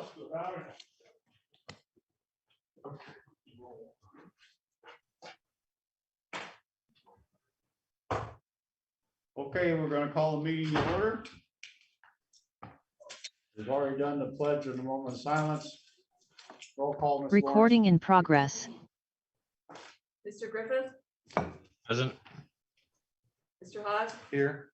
Ms. Howe, Here. Ms. McDermott, Here. Mr. Perry, Yep. Ms. Radel, Here. Ms. Sedman. Ms. Sedman. Here. Mr. Schnee? Thank Okay. you. Mr. Present. Schnee. Mr. Urban, I believe he's out, maybe he's out in the hallway. Mr. Woe, Here. Mr. McGinley, Present? and Mr. Urban is here. He's just not in the room at the He's time. not here. Yep, it's not in the work. We can note when he comes in. Additions or deletions? Adoption of the agenda, motion, Presented. Mr. Snee, second. Second. All in favor indicate by saying aye. Aye. Any opposition, any abstentions? None heard, motion carries. Mr. Swets, I'd like you to do the TRAN information. That's the most important item I think that we have to talk about tonight. I believe Mr. Shear is on. That's fine, however you want to do it. Yeah, I'll defer to him. If he's not on, I'll take it. Yep, no, I'm on. I just couldn't work the video. Go ahead. Everyone can hear me okay? Yes, you're coming. All right, well, good evening. Yeah, I'll be short. I think we have some pretty good news for everyone. So we did send out an RFP back a few weeks ago. We got 4 responses. All 4 were very good. We got them from PNC Bank, M&T Bank, Fidelity, and Webster Bank. All 4 of the proposals were actually within about 2 basis points of each other, kind of range from a 0.57% to a 0.59%. So extremely close proposals. There were some differences in upfront fees that the bank would charge. But basically it kind of came down to PNC and M&T. Again, all 4 of the proposals were extremely close together when factoring in fees and interest rates. PNC and M&T were probably the closest. The difference of about $70 when you look at total interest expense over the life of the TRAN as well as the bank's fees. However, the PNC proposal does come with a make whole provision, which does could provide some issues and challenges for the county if you did want to retire the TRAN earlier than the June 30th maturity date. The M&T Bank proposal was prepayable at any time with no penalty. So I think based on, kind of based on the quantitative, the known quantitative aspects that we know, the fees and the interest rates, and more of the unknown, the qualitative one with the make whole, I think it would be the kind of the recommendation to move forward with the M&T Bank proposal. Again, that's at a 0.59%. They have no upfront bank fees. Again, overall, clean proposal, prepayable at any point in time. So this was again, a great result. The rate was a little bit lower than last year's TRAN by a few basis points. And again, I think this one, is, from recent history, is the lowest dollar amount that the county's entertaining. Roughly 14 million is what's built into the legal document. So, pretty sizable reduction from prior years. So with that, I think we'd be prepared to come back next Tuesday with all the various documents regarding, the proposal from M&T for the county's consideration of approval. Brian, would you like to add anything to that? I think just as Mr. Shear said, we obviously don't know if we're gonna be able to prepay it, but for, $70 or less over 6 months, if we were able to use ARP funds, any other funds from infrastructure, county came across any kind of windfall, we would be allowed to prepay it with no penalty, where PNC, we would have to wait until June 30th. We've never done it. I don't anticipate doing it, but for $70, it seemed like a cleaner proposal, and we didn't have to worry that if for some reason we got a windfall, we can pay it off on January 5th or April 13th. So that was management's recommendation. Questions?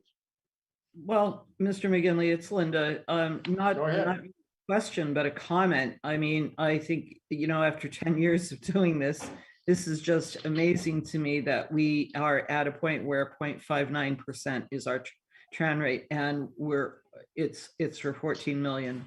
I remember much higher rates and much higher amounts, and it's very gratifying. So thank you for your work on this. You bet. Thank you. Other questions?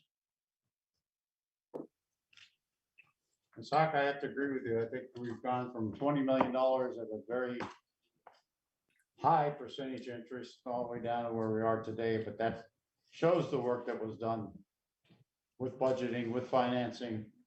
Obviously, the people out there in the banking community and other places recognize that, and that's why we're able to get such a nice proposal. So we appreciate that very much, and this will be on for next week's meeting. Very good. Thank you, everyone. Yep, great work to you all. Thank you. Okay. And then we'll go to procedure regarding the council's action for replacing a member of the manager search committee. We're open for discussion on the procedure. Mr. McGinley, Yes, go ahead. are we gonna go back to the division reports Yes, we after are. this? Okay, very good. Yes, we are. I missed you making that announcement. Thank you. Yeah, no problem. What procedure do we want to look at here, council members?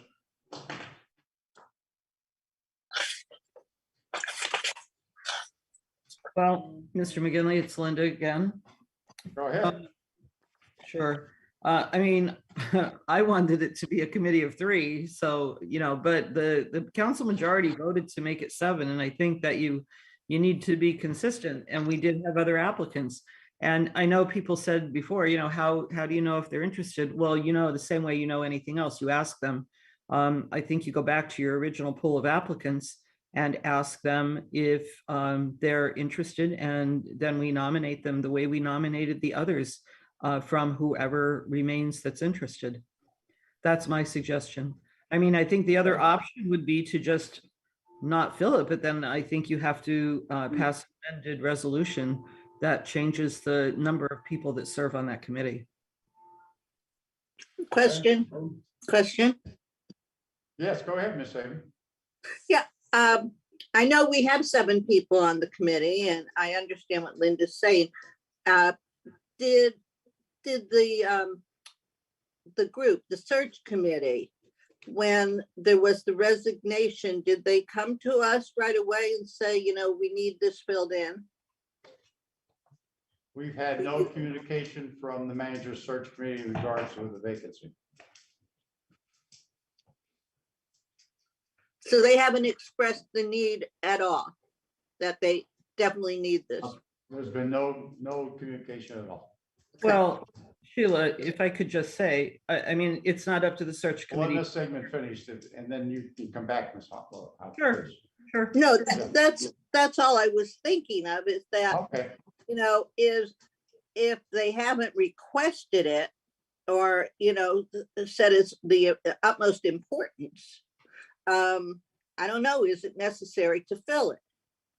But I don't know if I should be even making that decision. I think that might go to the new council.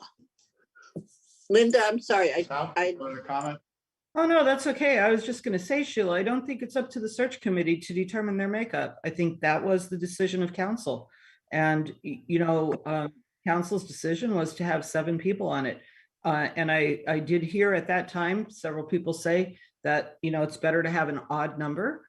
I mean, we never talked about an even number of members. We talked about 3, 5, 7, and landed on 7.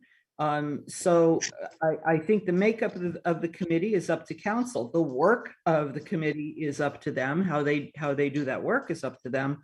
But it's not up to them to determine either the size of that group or who is appointed to it either. That is up to council. But we never talked about the procedure for replacement. Everybody, we're just looking at. No, because it's supposed to be a short, right, it's a short-term committee. I mean, but it happens and you have to decide what you're going to do from here. I know that people did say when we were forming the committee that in general, it's better to have an odd number of people on a group. So. Yes, I did agree with that. Yeah. Other members? Yes, Mr. McGinley? Go ahead. Okay, yeah, and I agree with Linda, and I certainly understand Sheila's concern, but the charter is clear that says the process for hiring a county manager is that the council shall require the appointment of county council of a search committee consisting of at least 3 individuals who possess relevant qualifications. That's council's job to appoint the amount of people on the search committee. It says at least 3. Council did decide that it was 7. So now that we have a vacancy, our procedure on a vacancy in the charter says council declares the vacancy and then council then appoints the person to fill the vacancy. That's the procedure for vacancies when council's responsible, much like we were with the district attorney and any other vacancies in the county. The procedure is always the same. If there's a vacancy, council fills the vacancy. So I don't understand why we're having a discussion on how we fill a vacancy on a committee just because the word committee's there. We appoint the people, so we follow the same guideline as the charter says for a vacancy. Maybe the search committee doesn't even know that they have to tell council that they have they're just working with what they're working with.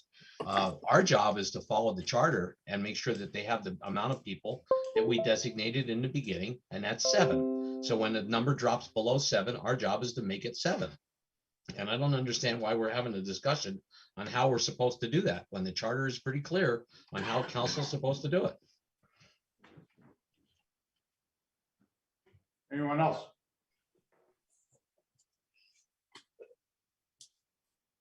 Based on the discussions that I heard, I believe the pool of people that people indicate that they want to look at would be people who interviewed for the position, but were not chosen.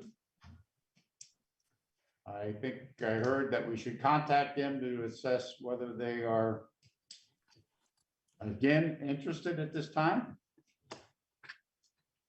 And then that pool with the interested parties would be the pool that council would look at.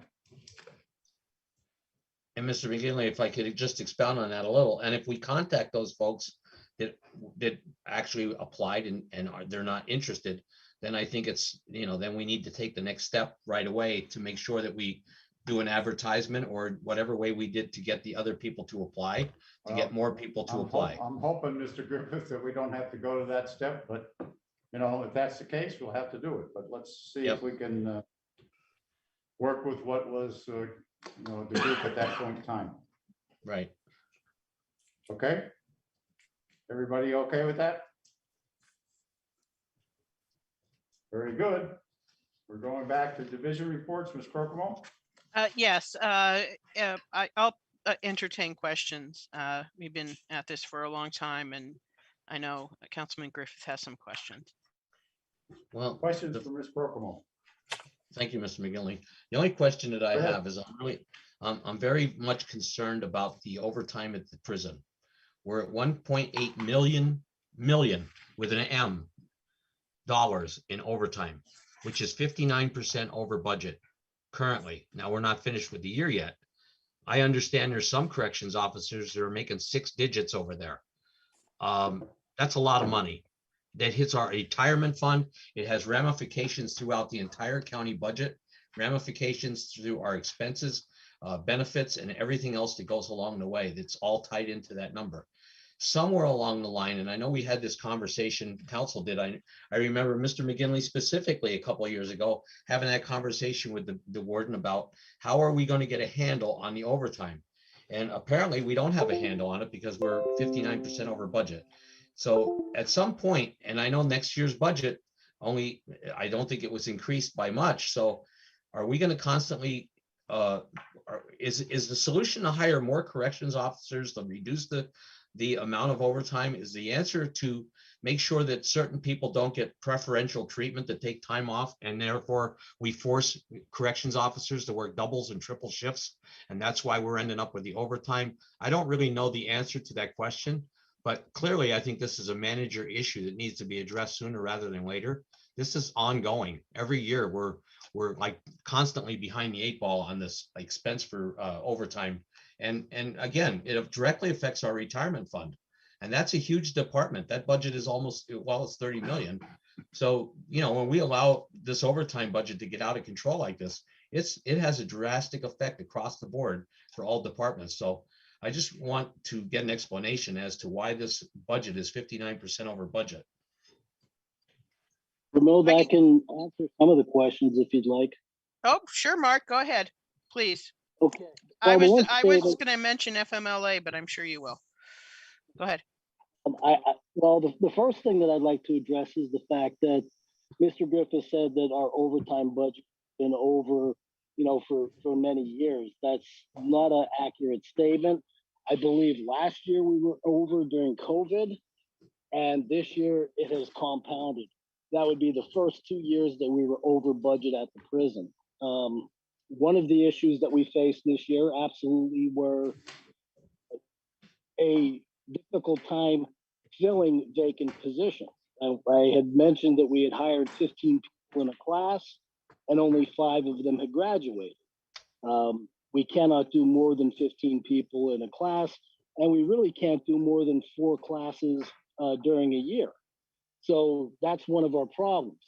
As far as vacation time, you said people getting preferential treatment. Absolutely wouldn't be allowed, doesn't happen, and it is based on the contract and seniority that each employee has. So that fact isn't also true. FMLA, it has been an issue for us. We've had, I think it's close to 80 people that are currently on FMLA, which grants them the ability to say, I'm not working, I'm taking an FMLA day intermittently, which does create more overtime for us. I'm trying to think of other issues that, you know, that meet this. I agree. Our overtime budget this year is absolutely horrible. We will be working very hard to bring it down within our $1.2 million budget. If there's anything that I missed, I'd be happy to address it right now. Other questions? Well, Go ahead. I'm sorry. It's Linda. Yes. You know, Mr. Rakovich, with all respect, in the past 10 years, prison overtime has come up pretty much every single year as being over budget, with maybe the exception of a year. And it, you know, some of that may have predated you, but that I know has always been a concern for us over the past 10 years. And I do understand the strains that FMLA puts on an organization. And I appreciate the work that you've been doing to try to control overtime and to deal with staffing issues. But you know, I do understand that the question that was asked is because some of us have heard it more than 1 or 2 years. Thanks. Thank you. Yes. Other And people? do you, Other members? if I could, this year's budget's $1.2 million for overtime. And I'm hoping, and I'm sure the warden's hoping as well, that we hit that 1.2. But if this year's any indication, we're going to be over budget by, you know, almost 75% next year if the budget's 1.2 next year. So I just bring it to your, I'm sure you're keenly aware, Warden, of the overtime. I'm sure there's nobody else that knows about it more than you. You're the one that has to deal with it. So I certainly sympathize with your lot in life there for sure. I just wanted to make sure that, you know, somewhere along the line, we figure out some way to get a handle on it, because if it continues to go this way, it's certainly costing the county an awful lot of money in the future. So I appreciate the explanation. And thank you. There are a few things that we are looking at for next year that might be able to help us control overtime. There will always be overtime at our facility, but I'm hoping to try to keep it within that 1.2 to 1.4 million dollars for 2022. Okay, Mr. Urban. Just looking at the IT department, it shows that you closed 476 tickets last month. I took out Veterans Day, Thanksgiving, and the day after Thanksgiving, which means that you had like 19 business days. That's an average of 25 tickets a day with 9 people. That's 2.5 tickets per day per person. So that's even lower than the number that Mr. DeMauro had stated last week on an average of about 36 tickets, or so per day. So that number is considered, that's 1/3 lower than what he stated last week. So I want to point that out. This is your own numbers from the county. Mitel firmware update, was that on all the phones or was that just on a switch itself? Many times you can also push a firmware update from the switch right to the phone automatically. And it does it on its own. And then you just maybe have to go and spot check some phones and stuff like that. The assistance with the election, honestly, I think this is a huge issue that I probably, take issue with. The Board of Elections probably should pass something for chain of custody and also having the assistance. Are these people that are actually working in IT sworn in to do any of that work over at the elections office? It could be a potential security issue. Looking at it from an internal perspective. That's it. Okay. All right. Mr. McGill. Yes, Mr. Singh. Is Mr. Rakovic still on the line? Yeah, I think he is. Mr. Rakovic. Go ahead. Mr. Rakovic,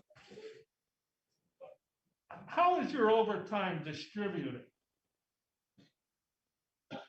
Okay. Is there mandatory overtime there when somebody has to leave or they're off sick and they come in? The reason I'm asking is Mr. Griffith made point that maybe somebody's making 6 figures.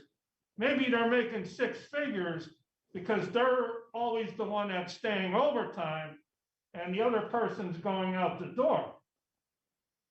I mean, it's a large question. I'll answer it as quickly as possible.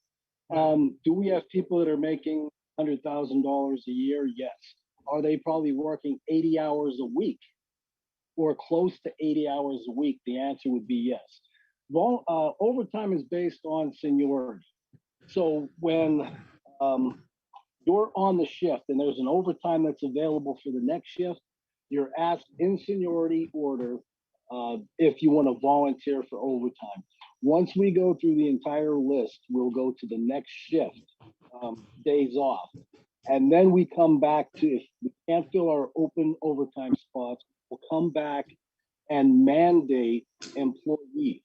I believe in my budget presentation, I had informed council that we had 6 people working 3 16-hour shifts back to back, which I do not like in any way, shape, or form, but due to manning complements, required manning complements, we had to mandate those employees to do that.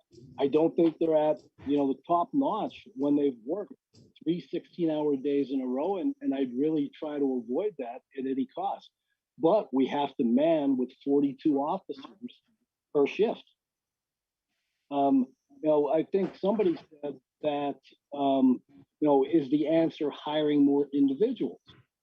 Well, in the beginning, yes, when they're making $32,000 and, we hire a class of 20, 25 more or 15, whatever they would decide on. But in 8 or 9 years, those individuals are going to be at the top rate, getting the same kind of overtime.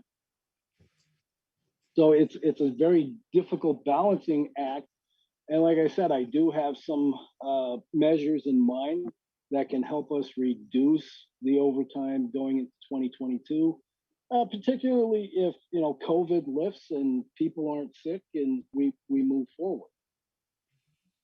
I hope I answered your question. If there's something I did miss, I'd be happy to elaborate further.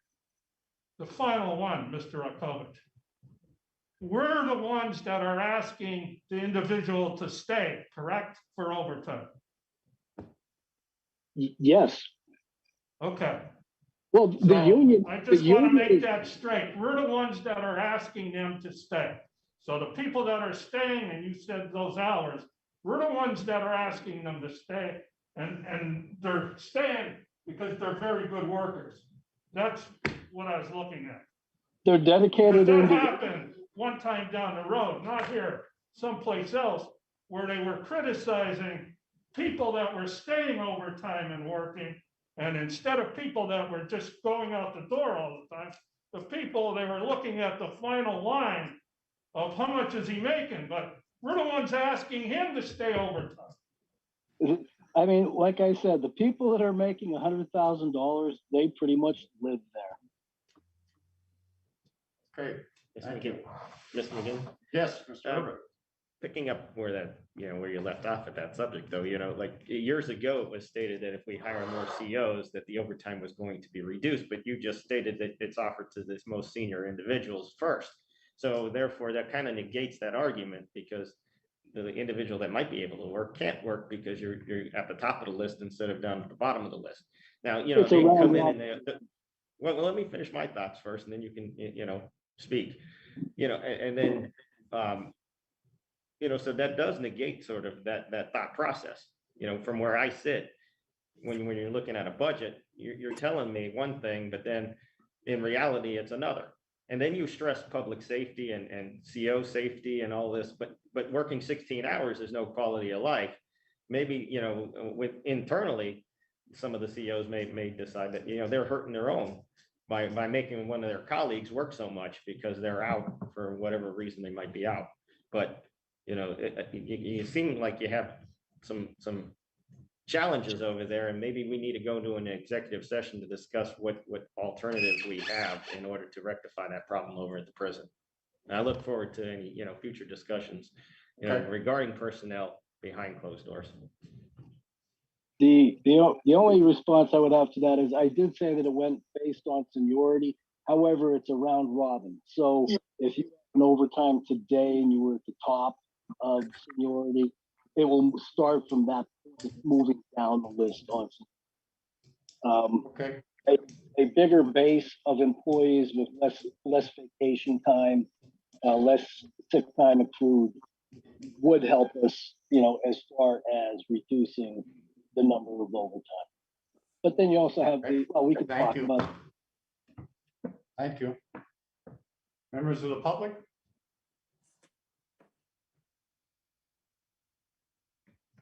Anyone from members of the public? Mr. Chair, one question, if I may. Sure. Going back to, on page 7, under the Division of Human Services. It was on. I guess, I don't know if Ms. Hill is here or not. No, I'm looking at mental health. Development of services. She's not on tonight, Councilman okay. Haas. But Well, you if you can could pass pose on- the question or send it to me and I'll get a pose it. response. Yeah, I don't know if you can address it, but it says in the very top line, 116 voter registration opportunities. I got my page 7 of 63. Everybody, what exactly is that? We're talking about elections tonight. Are we talking about, I have to pull up my report. I closed it. I will get you a response. I will get your response. Yeah, thank you. Okay. Thank you, Mr. Chair. Anybody else from members of the public?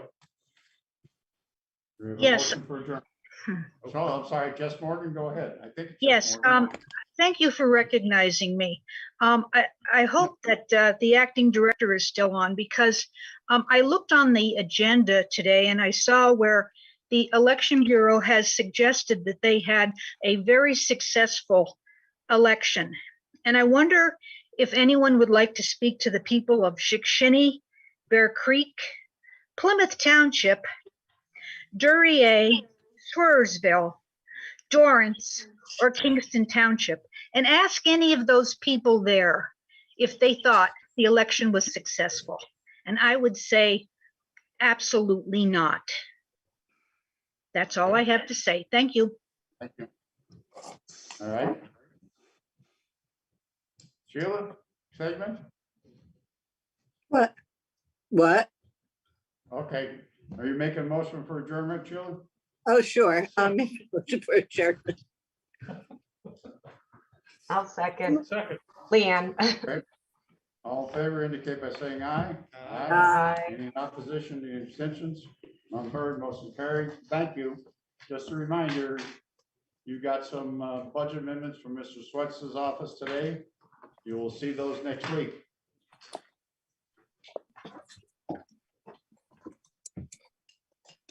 Good night. Good night. Night. Recording stopped.